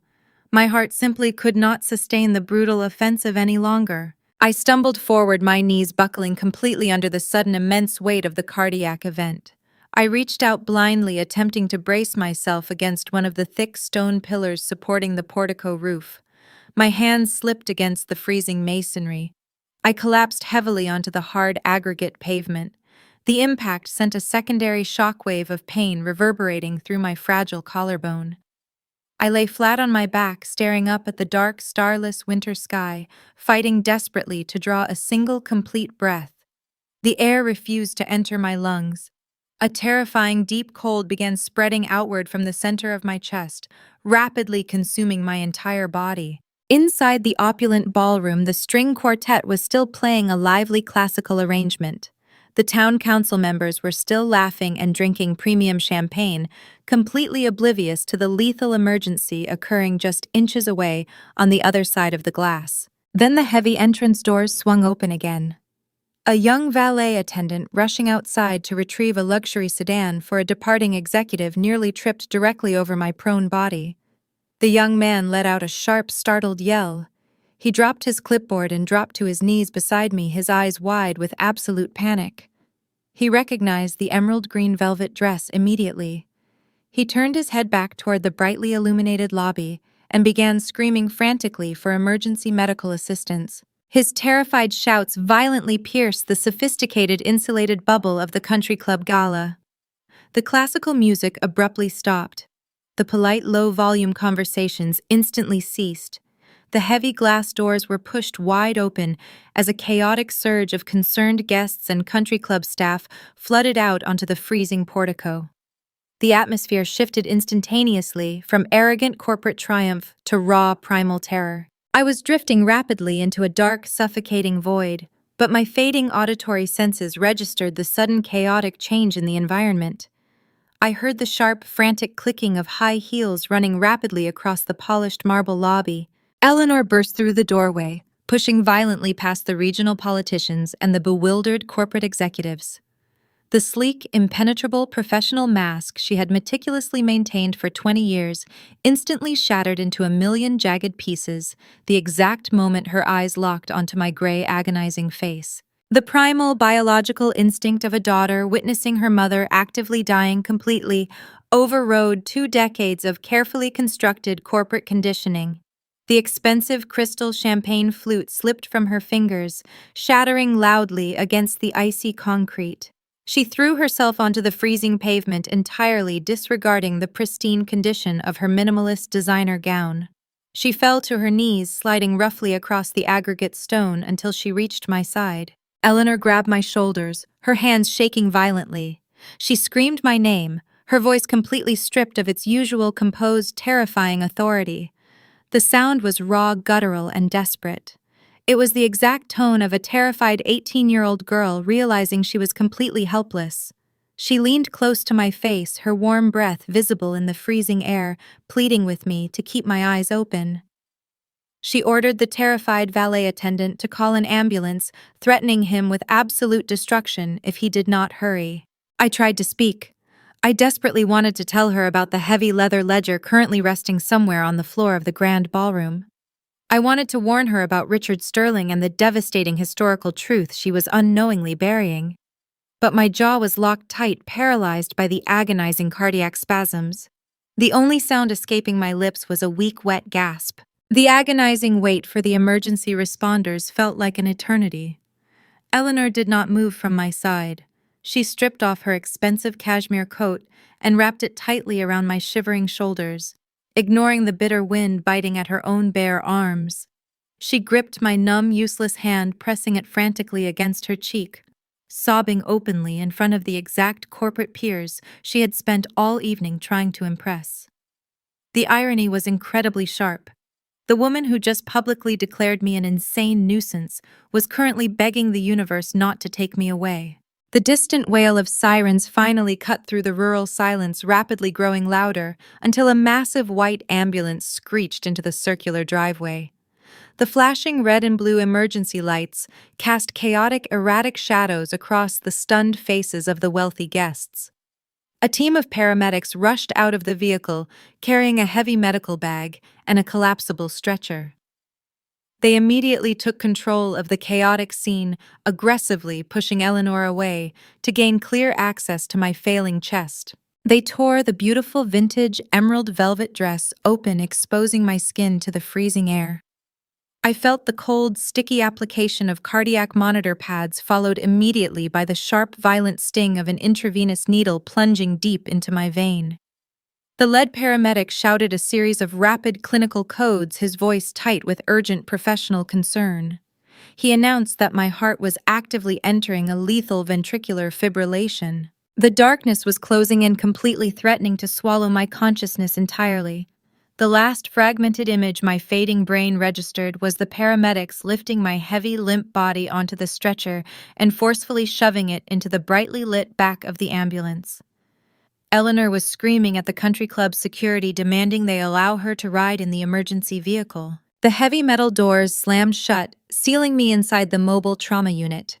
The sudden, terrifying isolation was absolute. The vehicle accelerated violently, throwing the paramedics off balance. I was entirely separated from the historical ledger and completely disconnected from the daughter I had just risked my life to save. I was plunging headfirst into a highly clinical, terrifying medical battle, absolutely unsure if my aging heart possessed the required strength to survive the night. And even if I did manage to survive, the profound conflict waiting for me in the intensive care unit was going to require significantly more courage than simply facing the wrecking ball. The corporate daughter riding in the back of that ambulance was about to demand the exact truth I had spent 20 years bleeding to conceal. The transition from the chaotic, freezing dark of the country club parking lot to the aggressive, artificial light of the intensive care unit was a jarring, highly disorienting experience. I did not wake up slowly. Consciousness returned like a heavy physical blow. A steady, rhythmic beeping sound pierced my eardrums, signaling the synthetic monitoring of my fragile heartbeat. My chest felt as though it had been violently cracked open and hastily stitched back together with thick wire. I tried to shift my weight against the stiff hospital mattress, but multiple intravenous lines tethered my arms to the surrounding machinery. A clear plastic oxygen mask covered my nose and mouth, blowing a steady stream of dry, cool air into my failing lungs. The environment was aggressively sterile. The walls were painted a pale clinical blue, and the floor was covered in spotless white linoleum. It was a space designed entirely for biological preservation, completely devoid of any human warmth or comfort. I turned my head slowly, the neck muscles screaming in protest. Sitting in a rigid vinyl visitor chair tucked away in the far corner of the private suite was Eleanor. She looked absolutely exhausted. The sleek, minimalist designer gown she wore the previous evening was severely wrinkled and stained with dark patches of freezing mud from the concrete portico. The flawless professional knot holding her hair had completely unraveled, leaving dark, tangled strands falling across her pale face. She was aggressively rubbing her temples, a gesture she often made as a teenager when studying late into the night. The room was a premium private suite, It was significantly larger and significantly quieter than the standard municipal wards. It possessed a small private bathroom, a comfortable seating area, and a massive flat-screen television. Eleanor had clearly utilized her massive corporate wealth to secure the absolute best possible medical real estate available. She was managing my catastrophic biological crisis using the exact same ruthless financial tactics she used to acquire rural debt portfolios. But despite the premium setting and the massive financial intervention, she remained physically and emotionally distant. She did not sit in the chair directly beside my bed. She did not reach out to hold my trembling hand. She maintained a strict, calculated distance, treating me like a highly fragile, unpredictable liability rather than a beloved parent. The stark clinical setting perfectly mirrored the cold, highly sanitized nature of our 20-year estrangement. She was willing to pay for my survival, but she was absolutely not willing to forgive me. I reached up with a weak hand and pulled the plastic oxygen mask slightly away from my mouth. The simple action required a massive amount of physical exertion. My voice came out as a thin, raspy whisper, barely audible over the hum of the medical equipment. I called her name. Eleanor jumped slightly, startled by the sound. She stood up from the vinyl chair, but she did not approach the bed. She remained standing near the window, crossing her arms tightly over her chest, adopting an incredibly defensive posture. She looked at me with a complex, agonizing mixture of profound relief and deep, lingering resentment. She told me the cardiovascular surgeon performed an emergency angioplasty to clear a massive arterial blockage. She stated my heart had stopped twice during the ambulance ride, and the medical team was genuinely surprised I survived the night. Her voice was flat and clinical, delivering the horrifying medical data points like a quarterly earnings report. I did not care about the angioplasty or the arterial blockages. The terrifying physical reality of my failing body was entirely secondary to the massive historical crisis currently unfolding. I slowly turned my head toward the rolling hospital tray table positioned near my right hip. Resting directly on top of the plastic surface completely covered in gray dust and looking entirely out of place in the sterile environment was the rusted iron lockbox and the thick leather ledger. Eleanor must have instructed the paramedics to gather my belongings from the country club parking lot. She had undoubtedly paid a premium fee to ensure the strange, heavy items were transported securely to my private suite. I reached out with my left hand, the intravenous line tugging painfully against my skin. I placed my palm flat against the worn leather cover of the ledger. I looked directly at Eleanor, and I pushed the heavy book slowly across the rolling table toward her. I told her she needed to read it. I told her the corporate demolition permits were completely invalid because the property sitting on the forgotten highway was sacred ground. Eleanor's defensive posture instantly hardened into pure, unadulterated hostility. She stepped backward away from the rolling table as if the ancient book was highly radioactive. She let out a sharp, bitter laugh, shaking her head in total disbelief. She accused me of being completely delusional. She raised her voice, the raw anger bleeding through her corporate composure. She stated I had literally just survived a massive lethal heart attack, and my very first conscious action was to continue fighting a pathetic, useless war over a rotting, useless building. I tried to explain, but my breath hitched, forcing me to pause and inhale deeply through the plastic mask. I told her the building was never just an inn. I told her my mother and grandmother operated a secret illegal sanctuary for abused women. I told her the ledger contained the names, the forged tickets, and the blood of hundreds of desperate survivors. Eleanor aggressively slammed her hand down onto the edge of the hospital bed. The sudden violent motion caused the cardiac monitors to beep rapidly. She leaned close, her face twisted with a profound, agonizing exhaustion. She told me she did not care. She stated explicitly that she did not care about dead women from the 1950s. She did not care about secret sanctuaries or historical bravery. She screamed that I had spent my entire adult life prioritizing ghosts and old bricks over my living, breathing child. She pointed a trembling finger at the leather ledger, accusing me of always living in the past, entirely unable to function in the present reality. She backed away, running both hands frantically through her tangled hair. She confessed that watching me collapse on the freezing concrete was the most terrifying moment of her entire life. She admitted that her primal biological instinct to save her mother completely shattered her professional facade. But she also declared that the terror did not erase the 20 years of profound rejection she felt. Eleanor reached into the pocket of her ruined designer gown and pulled out a crisp white envelope. She tossed it onto the rolling table right next to the ancient leather book. She said the envelope contained the finalized voluntary surrender documents. She promised that if I signed the papers right now, the real estate conglomerate would completely absolve all of the municipal debt. She promised to personally purchase a beautiful, comfortable condominium for me in a quiet, affluent neighborhood near the hospital. She guaranteed I would never have to worry about a freezing draft or a leaking roof ever again. She looked at me, her eyes brimming with desperate hot tears. She begged me to just sign the corporate papers so we could finally end the grueling 20-year war. She offered me total financial security, premium medical care, and the potential for a tentative quiet peace between us. The tension in the sterile room was incredibly suffocating. The conflict had reached an absolute critical mass. Eleanor was offering me a comfortable, painless survival, but the absolute cost of that survival was my lifelong integrity.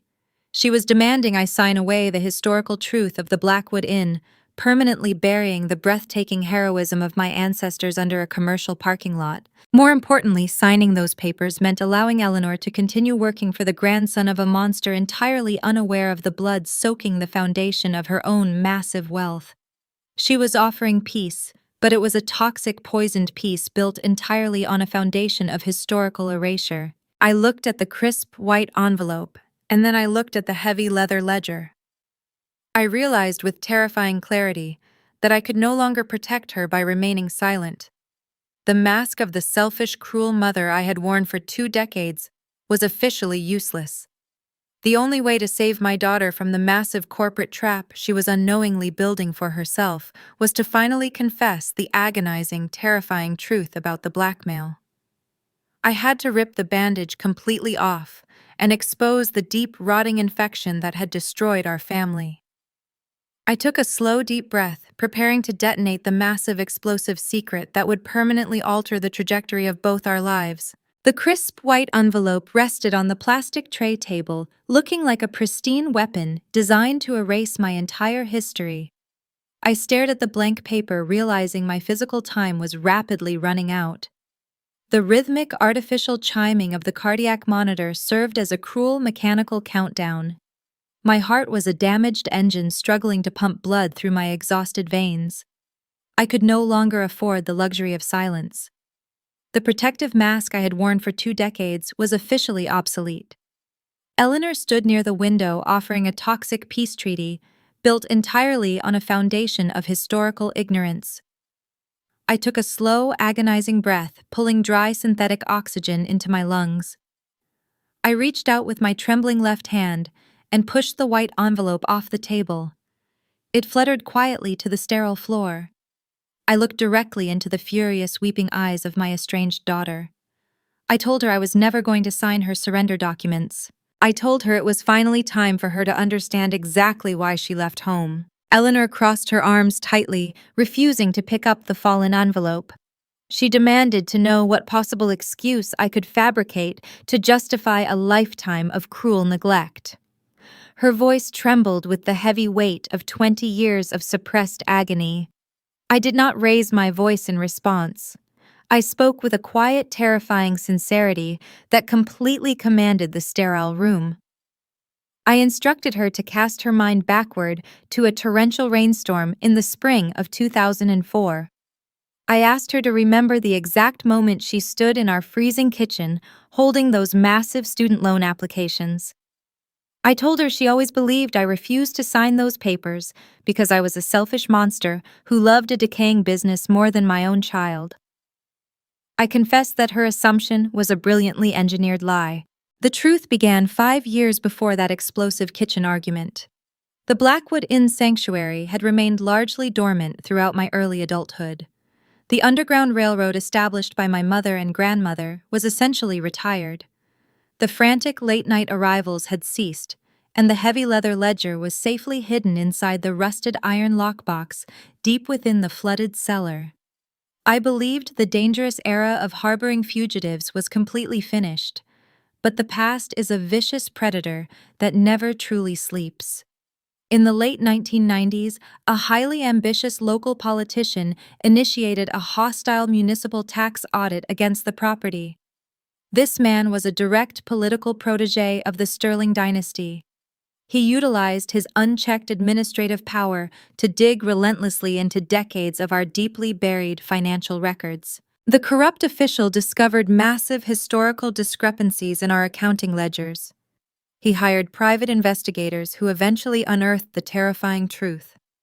They realized my family had spent decades forging federal documents, laundering money, and harboring desperate women who were actively fleeing powerful abusers. The politician uncovered the original names of the survivors. He recognized the staggering magnitude of the criminal conspiracy we had orchestrated. But he did not alert the federal authorities or dispatch the local police to arrest me. He recognized a highly lucrative opportunity instead. The corrupt official approached me in the dead of night and initiated a brutal, relentless campaign of financial extortion. He delivered a horrifying ultimatum. He demanded exorbitant monthly cash payments delivered in unmarked envelopes to a secure municipal drop box. He stated that if I missed a single scheduled payment, he would immediately unseal the investigative records. He threatened to track down every single woman who had successfully escaped through our sanctuary. These women were now grandmothers living peaceful, happy lives under fabricated identities across the northern states. The politician promised to expose their true names to their former abusers or prosecute them aggressively for federal identity fraud.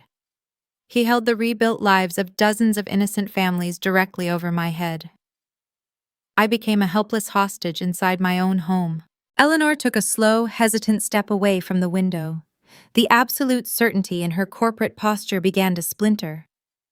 I explained the devastating mechanics of the blackmail. The Blackwood Inn was actually generating a respectable, modest profit during her childhood, but every single dollar of revenue beyond our basic survival needs was aggressively funneled directly to the extortionists. I emptied my own modest retirement savings. I completely drained the emergency building maintenance funds, which perfectly explained why the roof constantly leaked and the boiler constantly failed. I sacrificed the physical integrity of the property just to meet the crippling monthly demands. I paused, allowing the synthetic oxygen to fill my aching chest. I looked at the beautiful, successful woman standing before me and delivered the most agonizing confession of my entire life. I told Eleanor that I also emptied her college fund. The meager savings account I had proudly started when she was a newborn baby was completely liquidated to pay corrupt men in tailored suits. I traded her academic future to purchase the continued safety of terrified strangers. The heavy silence in the intensive care unit became absolutely deafening. Eleanor stared at me, her mouth slightly open, completely unable to process the staggering betrayal and the terrifying heroism simultaneously occupying the exact same space. I brought the narrative back to that fateful rainy night in the kitchen. Eleanor was 18 years old, standing on the worn Formica floor, begging me to act as a financial guarantor for her university tuition. I explained the fatal flaw in her desperate request. Co-signing a massive private student loan required the lending institution to conduct a comprehensive, exhaustive audit of my personal finances. If I signed those documents, banking investigators would instantly discover the massive unexplained cash withdrawals draining my accounts every single month. The financial auditors would flag the suspicious activity and alert the federal authorities. The extortion ring would be completely exposed. The corrupt politicians would instantly retaliate by burning the sanctuary records and destroying the descendants of the women my mother swore to protect. I told Eleanor I was trapped in an impossible, agonizing paradox. I could sign her loan applications and trigger a catastrophic chain reaction that would ruin hundreds of innocent lives. Or I could refuse her request and permanently destroy my relationship with the only human being I truly loved. Eleanor dropped to her knees beside the hospital bed. She grabbed the metal railing, her knuckles turning completely white. She sobbed openly, asking why I did not simply tell her the truth that night. She begged to know why I let her believe she was entirely unloved. I reached out and gently placed my trembling hand over her rigid fingers. I explained that telling an 18-year-old girl about an active extortion ring automatically makes her a legal accessory to a massive, dangerous criminal conspiracy. If the politicians ever discovered she knew about the blackmail, they would have targeted her directly. I chose to absorb her hatred because hatred is an incredibly powerful fuel. I deliberately manufactured the cruel image of a selfish, unsupportive monster. I wanted her to feel a burning, vindictive rage because I knew that rage would propel her completely out of the blast radius of our ruined rural town. I allowed her to scream at me and pack her bags because a clean, vicious break guaranteed her total legal and physical safety. I sacrificed my own reputation, my maternal joy, and my entire future in her life just to keep her hands completely clean. I traded 2 decades of agonizing loneliness to purchase her pristine, untouchable corporate success. The absolute crushing weight of the revelation crashed down upon my daughter. The sleek, impenetrable corporate acquisition agent was completely gone. The woman kneeling beside my bed was merely a heartbroken child, realizing she had spent her entire adult existence fighting a phantom villain. Eleanor buried her face against the sterile white blankets, weeping with a profound, soul-shattering grief. She apologized repeatedly, her voice muffled by the thick hospital linens. She finally understood the agonizing mathematics of my sacrifice. The decaying bricks of the Blackwood Inn were never my ultimate priority. She was my priority. She was always my ultimate priority. The massive physical exertion of delivering the confession finally drained the absolute last reserves of my biological energy. The dull, throbbing ache in my chest blossomed into a sharp, alarming pain. The synthetic rhythm of the cardiac monitor suddenly shifted, accelerating into a rapid, erratic chime. My vision began to swim, blurring the edges of the brightly lit room. A team of nurses rushed through the heavy wooden door, responding immediately to the electronic distress signals. They gently pushed Eleanor away from the railing, shouting rapid clinical instructions to one another as they prepared emergency medications. A young nurse injected a heavy dose of clear liquid into my intravenous line.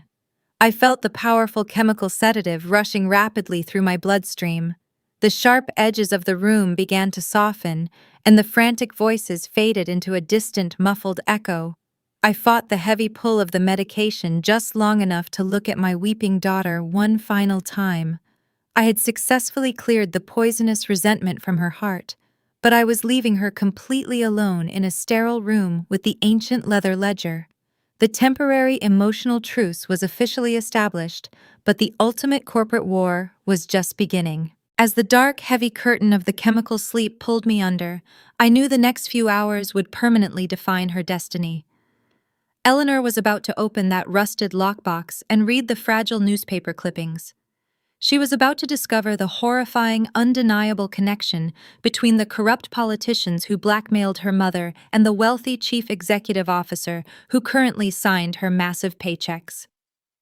The agonizing truth I had just confessed was merely the prologue to a significantly more terrifying corporate collision. I closed my eyes, surrendering entirely to the darkness, completely unaware of the massive, destructive choices my brilliant daughter was about to make in my absence. I plunged into a heavy chemical darkness, completely exhausted by the sheer physical toll of my agonizing confession. The powerful intravenous sedatives dragged my consciousness down into a deep, dreamless void. I was entirely blind to the profound psychological earthquake that subsequently leveled my private hospital suite. I did not witness the total disintegration of my daughter's carefully constructed reality. Eleanor would recount every single agonizing second of that long night to me many months later, describing the terrifying experience as a violent and necessary rebirth. When the medical staff finally retreated into the hallway, the silence inside the room became incredibly thick. The only sound remaining was the rhythmic synthetic chime of my cardiac monitor. Eleanor found herself completely alone with the rusted iron lockbox and the ancient leather ledger. Eleanor stood near the vinyl visitor chair, staring at the rolling plastic table. For 20 years, she had trained her brain to operate with absolute clinical detachment. She built her entire professional reputation by aggressively ignoring emotional variables and focusing purely on profit margins. She climbed the grueling ranks of the commercial real estate industry by burying her rural origins deep underground. She wore expensive designer clothing and drove premium luxury sedans specifically to prove she was entirely disconnected from the struggling, exhausted woman who raised her. But the crisp white surrender envelope resting ignored on the floor represented the absolute death of that false narrative. The terrifying truth was currently sitting inside a heavy, weathered book demanding her immediate attention. She took a slow, hesitant step toward the hospital bed. Her hands were shaking visibly. She reached out and placed her manicured fingers against the worn leather cover of the ledger. The texture was rough and incredibly cold. Eleanor opened the heavy cover and stared at the very first page. She recognized the elegant cursive handwriting immediately. It was the exact same script my mother used to write grocery lists and holiday cards during Eleanor's early childhood. But the words written on these ancient pages had absolutely nothing to do with domestic chores. Eleanor traced her trembling index finger down the precise columns of names and dates. She read the highly detailed clinical observations documenting fractured ribs, shattered orbital bones, and severe chemical burns. She saw the exact monetary figures my mother had recorded for emergency medical supplies and forged transportation tickets. The sheer volume of the entries was absolutely staggering. Hundreds of desperate, abused women had passed through the hidden cellar of the Blackwood Inn. Eleanor slowly turned the fragile pages, absorbing the massive scale of the illegal underground operation. During her entire life, Eleanor believed she came from a lineage of failed hospitality workers. She viewed her grandmother and her mother as tragic figures who lacked the ambition to build a successful, profitable enterprise. Looking at the meticulous ledger, she finally realized they were never failed business owners. They were fierce, brilliant commanders operating a highly dangerous secret war. They were ordinary rural women who willingly risked lengthy federal prison sentences every single night to provide a safe haven for strangers who had absolutely nowhere else to turn. The decaying property she had returned to demolish was actually a sacred monument soaked in breathtaking historical heroism. Eleanor felt a massive, suffocating wave of guilt crash over her chest. She remembered standing in the opulent ballroom of the country club just a few hours ago, publicly humiliating me in front of her wealthy peers. She remembered loudly accusing me of losing my mind and clinging to imaginary ghosts. The horrifying reality was that the ghosts were entirely real, and they were currently screaming at her from the pages of this ancient book. I had absorbed her vicious public insults without defending myself, simply to protect her from the dangerous fallout of this specific truth. She reached the final pages of the ledger where the elegant cursive abruptly ended. She found the frantic red ink warning about the compromised operation. Eleanor then noticed the bundle of yellowed newspaper clippings resting at the bottom of the rusted iron box. She pulled the fragile articles out and spread them across the rolling plastic tray. The harsh overhead fluorescent light illuminated the bold printed headlines. She stared at the black and white photograph of the wealthy, corrupt local politician who had hunted the vulnerable women. She read his name printed in unforgiving capital letters, Richard Sterling. The ambient noise in the intensive care unit completely vanished from Eleanor's awareness. The oxygen seemingly evaporated from the room. She stared at the surname, completely paralyzed by a sudden terrifying realization. The chief executive officer of the massive real estate conglomerate she worked for was a man named Richard Sterling III. He was the direct grandson of the political monster staring at her from the ancient newspaper. Eleanor had spent the last 7 years working directly under his mentorship. He was the powerful executive who taught her how to ruthlessly negotiate commercial acquisitions and systematically dismantle vulnerable rural communities. He was the man who personally promoted her to the senior acquisition team. A horrifying sequence of memories rapidly clicked together inside her mind, forming a picture so devastating it caused her knees to buckle. A few months ago, her chief executive officer had specifically summoned her into his sprawling corner office. He personally handed her the delinquent debt portfolio surrounding the Blackwood Inn. He smiled warmly and told her it would be a highly poetic victory for her to return to her hometown and conquer the exact property she had always despised. Eleanor believed he was offering her a brilliant career, defining opportunity. She now understood the sheer malicious cruelty of his strategy. Richard Sterling III knew exactly who she was. He knew her family history. He knew about the underground sanctuary, and he knew about the devastating blackmail his political mentors had utilized to destroy my life. The corporate acquisition was never a random financial project. It was a targeted, multi-generational assassination. The Sterling dynasty was returning to bulldoze the inn and permanently bury the physical evidence of their ancestral crimes. And they had engineered the ultimate agonizing insult by using the daughter of the sanctuary as their primary weapon. Eleanor dropped to the sterile linoleum floor, completely unable to support her own weight. The sleek, impenetrable corporate identity she had spent 20 years meticulously constructing completely shattered into a million useless fragments. Her entire professional career, her massive wealth, and her prestigious social status were built entirely on a foundation of blood money. She had blindly served the exact same monsters who hunted innocent women in the dark. She had willingly acted as a corporate executioner, eager to swing the wrecking ball into the very foundation of her own heroic heritage. She crawled toward the edge of my hospital bed, weeping with a profound, soul-shattering agony. The magnitude of my quiet, lifelong sacrifice finally became crystal clear to her.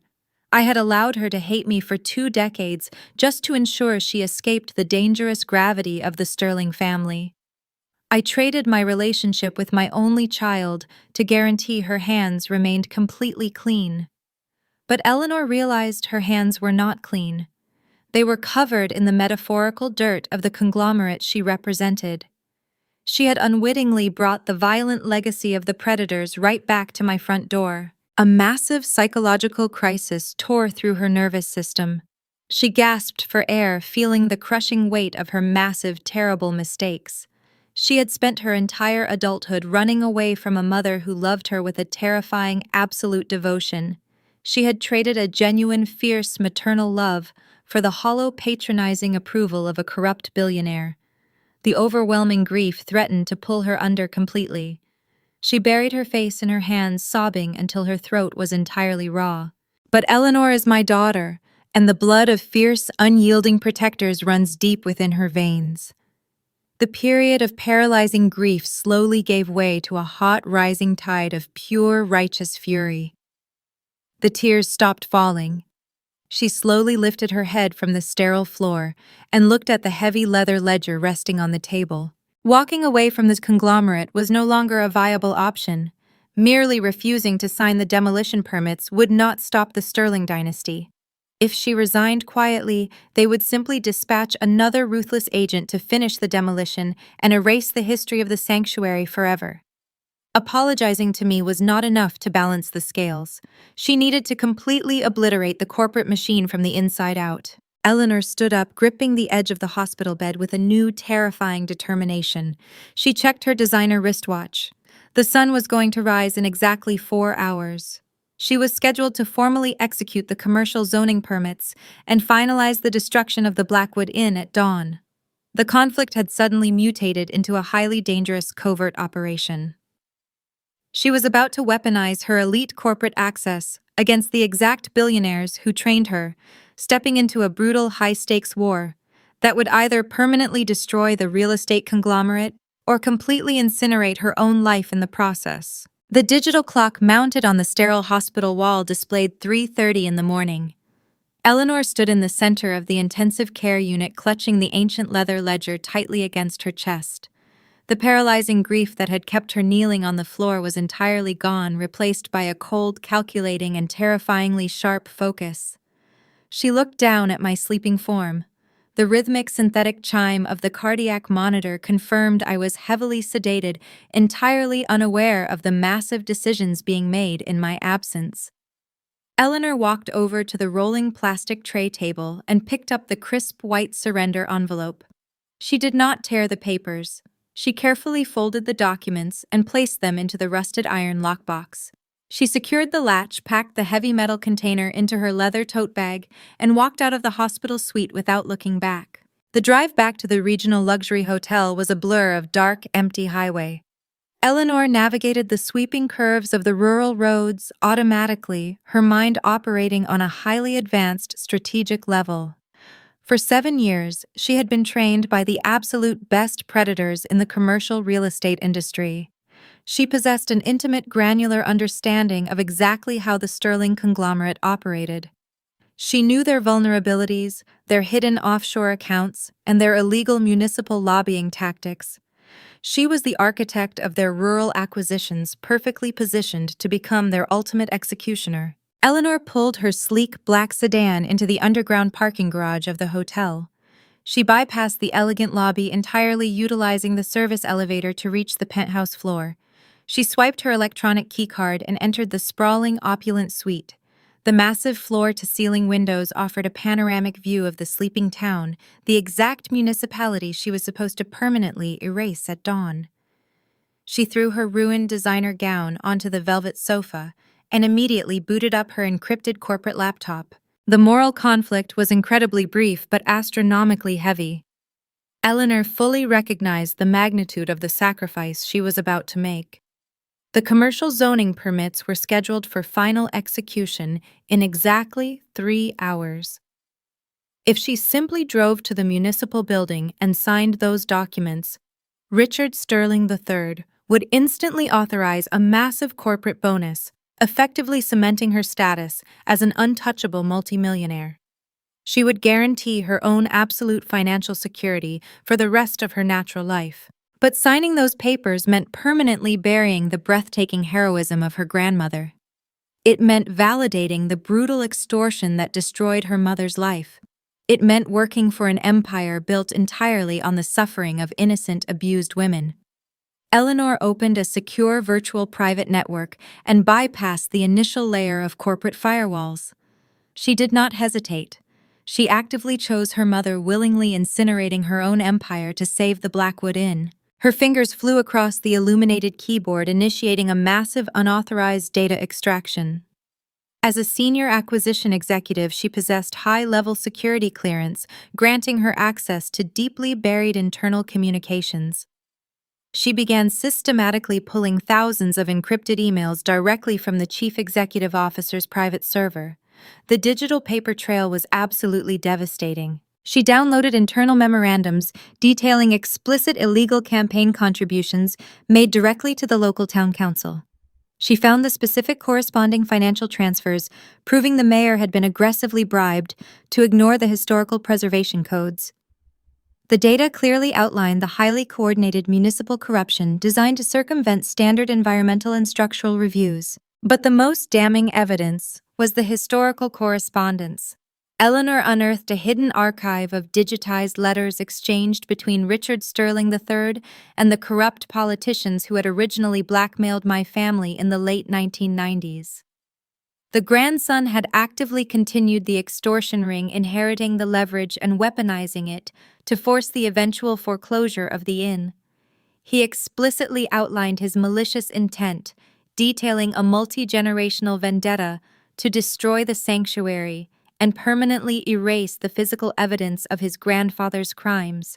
Eleanor compiled the massive gigabytes of stolen corporate data into a highly organized, secure digital dossier. The analytical precision she used to acquire rural debt was now deployed with lethal efficiency against her own employers. She arranged the emails, the wire transfers, and the internal memorandums, chronologically building an undeniable, airtight federal case for historical fraud, municipal bribery, and coordinated racketeering. She then pulled her cellular phone from her tote bag. She opened the ancient leather ledger and began meticulously photographing every single page. She captured high-resolution images of my mother's delicate cursive handwriting, documenting the severe injuries and the forged transportation tickets. She photographed the yellowed newspaper clippings, detailing the original manhunt initiated by the patriarch of the Sterling dynasty. She uploaded the photographs, merging the historical evidence of the sanctuary directly into the digital dossier. The compiled file was a terrifying weapon containing the absolute destruction of a massive multi-billion-dollar enterprise. Eleanor checked the time on her laptop screen. It was 5:15 in the morning. The winter sun would begin breaking over the frozen Pennsylvania horizon in less than an hour. She had exactly 45 minutes before the conglomerate security team realized a massive data breach had occurred from her assigned Internet Protocol address. She opened a secure encrypted email client. She did not send the dossier to a single source. She initiated a massive coordinated digital strike. She attached the heavy encrypted file and addressed the email directly to the State Attorney General, the Regional Office of the Federal Bureau of Investigation, and the lead investigative journalists at 3 major national news syndicates. She typed a brief clinical subject line: evidence of historical fraud, municipal extortion, and coordinated bribery within the Sterling real estate conglomerate. Eleanor sat back in the ergonomic hotel chair, staring at the flashing cursor on the screen. The sheer gravity of her action settled heavily in the quiet room. Hitting the send button would instantly trigger a catastrophic corporate apocalypse. She would be immediately terminated, stripped of her massive unvested equity, and permanently blacklisted from the commercial real estate industry. She would face grueling federal depositions and highly aggressive corporate litigation. She was about to intentionally detonate her entire professional existence. She closed her eyes, visualizing the freezing, flooded cellar beneath the Blackwood Inn. She pictured the rusted iron lockbox and the immense, agonizing weight of the secret I had carried completely alone for 20 years. Eleanor opened her eyes and firmly pressed the enter key. The progress bar flashed briefly across the screen, confirming the successful transmission of the data. The digital weapon was officially deployed. There was absolutely no turning back. Eleanor immediately initiated a complete factory reset on her corporate laptop, wiping the hard drive entirely clean. She snapped her company-issued cellular phone in half and dropped the broken pieces into the metal trash can. She walked over to the velvet sofa, pulling off the ruined designer gown and changing into a simple pair of dark jeans and a heavy wool sweater she had packed for the trip. She gathered the heavy leather ledger, placing it carefully back into her tote bag. She left the pristine white surrender documents and the shattered corporate hardware sitting in the opulent penthouse. She walked out of the luxury suite feeling lighter than she had in 20 years. The suffocating, impenetrable armor she had worn to survive the corporate world was completely gone. Eleanor rode the service elevator down to the parking garage. The early morning light was just beginning to bleed through the concrete pillars. She climbed into her sleek black sedan, knowing it was only a matter of hours before the conglomerate formally repossessed the vehicle. But for the very first time in her adult life, she was not driving toward a hostile acquisition or a ruthless negotiation. She turned the key and steered the car out onto the desolate highway, heading back toward the hospital, not as a conquering executive, but as a fierce, loyal daughter entirely unaware of the massive legal and public fallout that was about to explode across the morning news networks. The thick chemical fog that had pulled me under slowly began to thin. I opened my eyes, blinking against the harsh, bright sunlight streaming through the windows of the intensive care unit.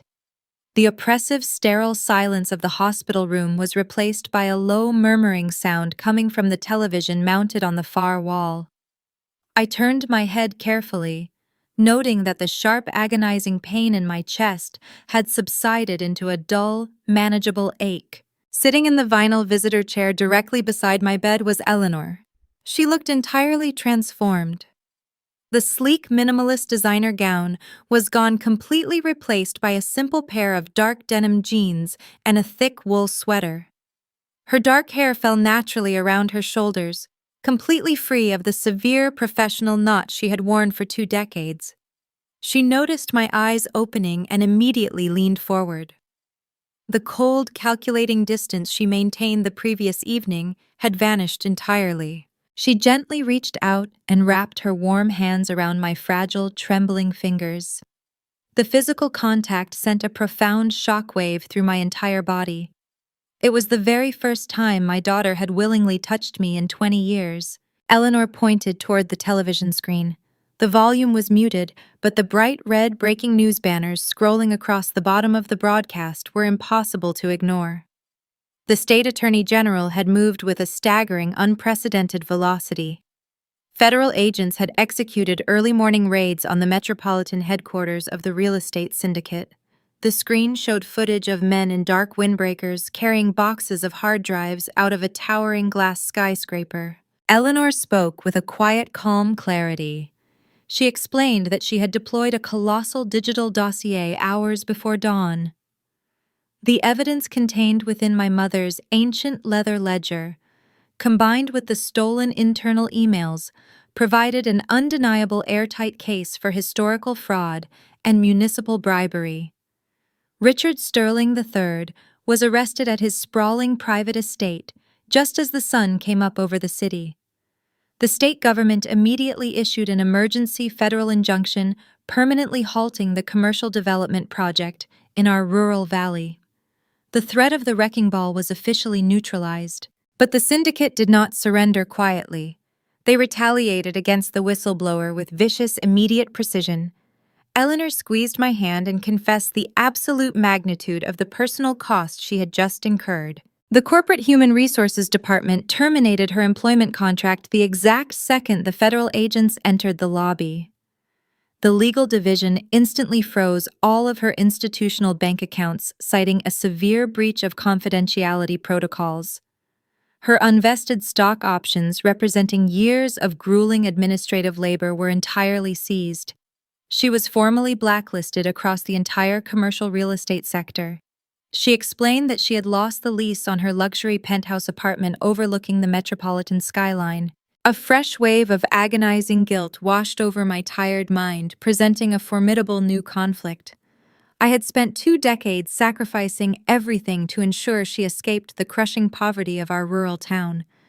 She had clawed her way to the very top of a highly competitive industry, securing a life of premium comfort and unassailable status.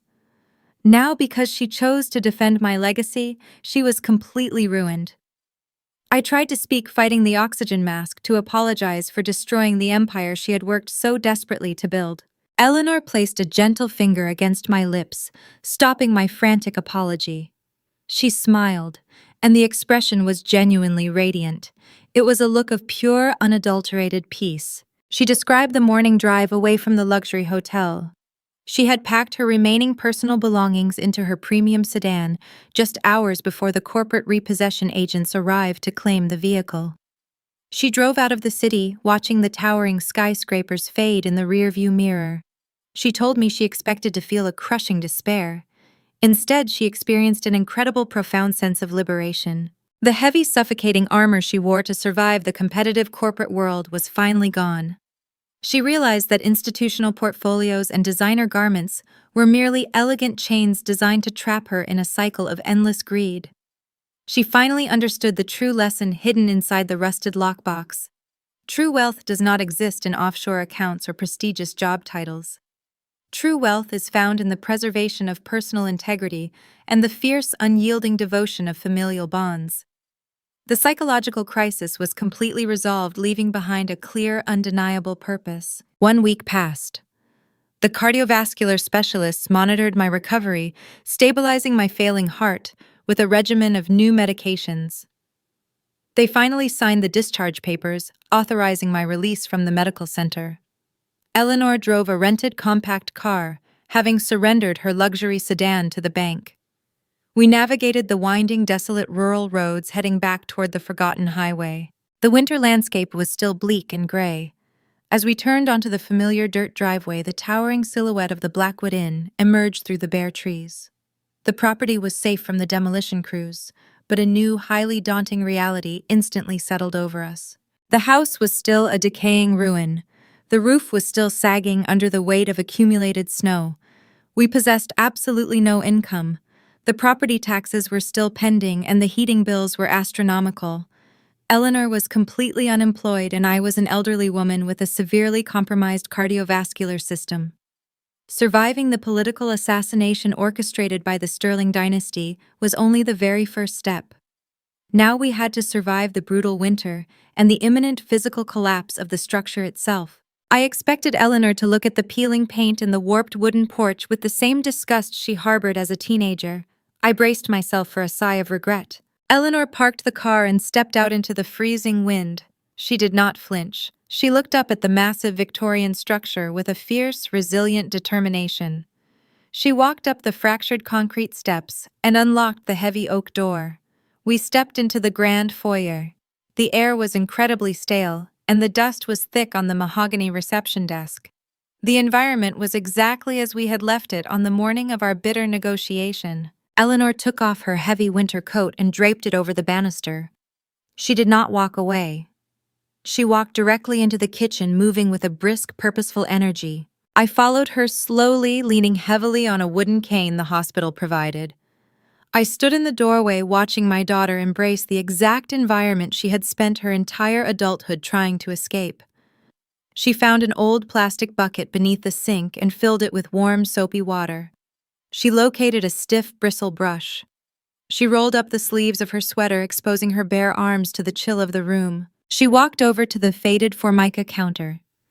This was the exact physical location where our relationship had violently fractured 20 years ago. It was the site of the screaming match that broke our family apart. Eleanor plunged the brush into the soapy water and began scrubbing the counter with immense physical effort. She scrubbed away years of accumulated grime and neglect. When the counter was spotless, she moved to the rusted metal toolbox resting in the corner. She pulled out a handful of wooden shims and a heavy steel hammer. She walked over to the warped window frames that constantly let the bitter winter draft seep into the house. She placed a shim into the gap and began hammering it into place, driving the wood deep into the sill to seal the freezing air outside. The loud, rhythmic banging of the hammer echoed through the empty rooms, sounding like a strong, steady heartbeat returning to a dead body. I sat down in a wooden chair, pulling my coat tight around my shoulders. I watched my beautiful, brilliant child laboring with her bare hands. The sleek, untouchable acquisition agent was completely dead. The fierce, resilient daughter of the sanctuary had finally returned home. The historical legacy was no longer a toxic secret dividing us. It was now a shared mission binding us together. We had lost absolutely every single dollar we possessed, but sitting in that freezing kitchen listening to my daughter repair our broken windows, I knew with absolute certainty that we had never been richer. Exactly 365 days have passed since the freezing winter morning, when my daughter rolled up her sleeves and hammered a wooden shim into a rotting window frame. The bitter, aggressive frost of that season is completely gone. Tonight, the Pennsylvania air is thick with the sweet, comforting scent of blooming honeysuckle and damp summer earth. I am sitting in a sturdy wicker chair on the sprawling wrap-around front porch of the Blackwood Inn.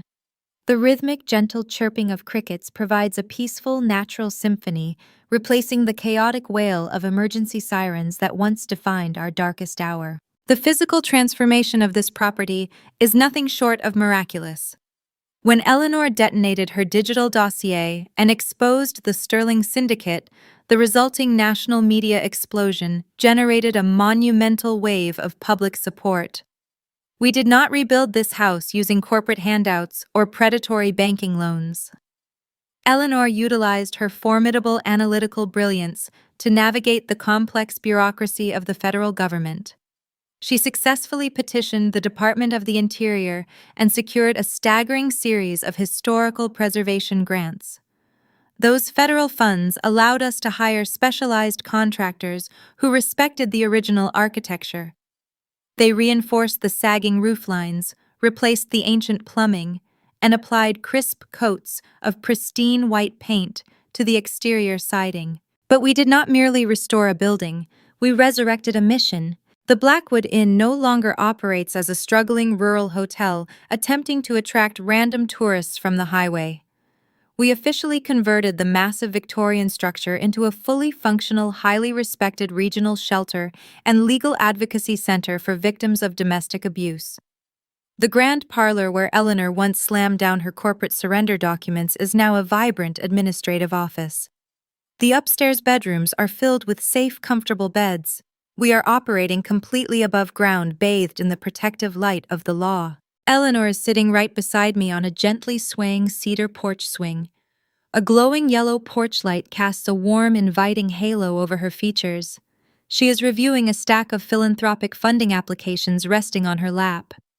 She completely traded her ruthless corporate acquisition career for the grueling but immensely rewarding world of nonprofit administration. She uses the exact same razor-sharp legal instincts she once utilized to conquer municipal debt to aggressively secure restraining orders and financial independence for the vulnerable women seeking refuge under our roof. She is no longer earning $1 million corporate bonus. She earns a modest municipal salary, but her posture radiates an undeniable towering pride. She finally found an empire truly worth building. My own biological reality has also shifted drastically. I lean my weight against a carved wooden cane resting near my knee. The severe cardiac event permanently altered the capacity of my heart, requiring me to take daily medication and move at a significantly slower pace. However, the constant suffocating, crushing anxiety that haunted my every waking moment for 2 decades has completely evaporated. The dull, persistent ache in my chest is gone, replaced by a deep, resonant peace. I am 69 years old, and for the first time in my entire adult existence, I am not actively bracing for an imminent catastrophe. I look out across the manicured front lawn. A young mother who arrived at our facility 3 days ago is sitting on the green grass, blowing soap bubbles for her toddler. The child laughs, a bright, uninhibited sound that floats up toward the porch. Watching them experience genuine safety triggers a wave of profound reflection. If you're listening to my voice right now, I want to speak directly to the wounded, weary hearts of my own generation. Living in this modern society as an older American is an incredibly isolating experience. The world spins forward at a blinding, terrifying velocity, constantly praising youth innovation and relentless financial progress. When your hair turns silver and your joints begin to ache, you are quietly shuffled into the margins. You are treated as an obsolete burden, standing squarely in the way of a future that no longer requires your participation. You sit in quiet rooms, holding faded photographs, wondering if the immense labor of your youth meant absolutely anything at all. You feel entirely unseen. I know exactly what it feels like to carry the agonizing, heavy burden of a misunderstood sacrifice. Society often demands that parents maintain a flawless, gentle relationship with their children, regardless of the unseen dangers lurking in the background. But real protection is rarely gentle. Sometimes acting as the ultimate shield requires you to absorb the vicious arrows of hatred from the exact people you are trying to save. You swallow your pride, you bite your tongue, and you deliberately paint yourself as the villain because a clean, brutal break is the only mathematical equation that guarantees their survival. You walk through the grocery store, you sit alone in empty kitchens, and you silently endure the agonizing grief of an estranged child. You wonder if you made a catastrophic mistake. You wonder if the secret you buried was worth the devastating price of your own loneliness. I am sitting here tonight to validate your immense hidden pain. Your quiet, unseen suffering matters. The tears you shed in the dark when nobody else is watching are the heaviest, most valuable currency in the human experience. You are not obsolete. You are the sturdy, invisible foundation upon which the next generation builds their soaring towers. The corporate machinery and the wealthy developers will always attempt to pave over our histories. They will utilize their massive fortunes to rewrite narratives and erase the uncomfortable truths that threaten their pristine legacies. They will tell you that old buildings are worthless and old people are expendable. But they fundamentally underestimate the fierce, enduring strength of a matriarch who has absolutely nothing left to lose. We fought a monumental, multi-generational war against wealthy predators who believed their bank accounts granted them immunity from the consequences of their cruelty. We defeated an untouchable billionaire not by matching his financial capital, but by weaponizing the undeniable, indestructible power of historical truth. The heavy leather ledger resting in our flooded cellar proved that integrity possesses a much longer shelf life than corruption. Do not let the modern world convince you that your legacy is buried beneath the dust. The truth always outlasts the dirt. The sacrifices you made decades ago, the agonizing choices that kept you awake at night, they are actively bearing fruit in ways you might not even realize yet. Eleanor closes her folder and sets it down on the wooden swing. She reaches across the space between us and rests her hand gently over mine. Her fingers are warm and strong. The tether that snapped on a rainy spring night 20 years ago has been painstakingly rewoven into an unbreakable bond. We lost absolutely everything we thought we needed to survive, and in the resulting ash we discovered everything we actually wanted. It is never too late for the truth to rise to the surface. It is never too late for a fractured family to look at the wreckage of their past and decide to build a sanctuary out of the ruins. If you are currently sitting in the freezing dark, holding on to a secret that broke your heart, I urge you to find the courage to finally open the lockbox. The people who truly belong in your life will always find their way back home once they see the guiding light you left burning on the porch. My name is Clara. I am the proud daughter of fierce protectors, and I am the immensely proud mother of a warrior. The Blackwood Inn is officially open, and the porch light will remain on forever.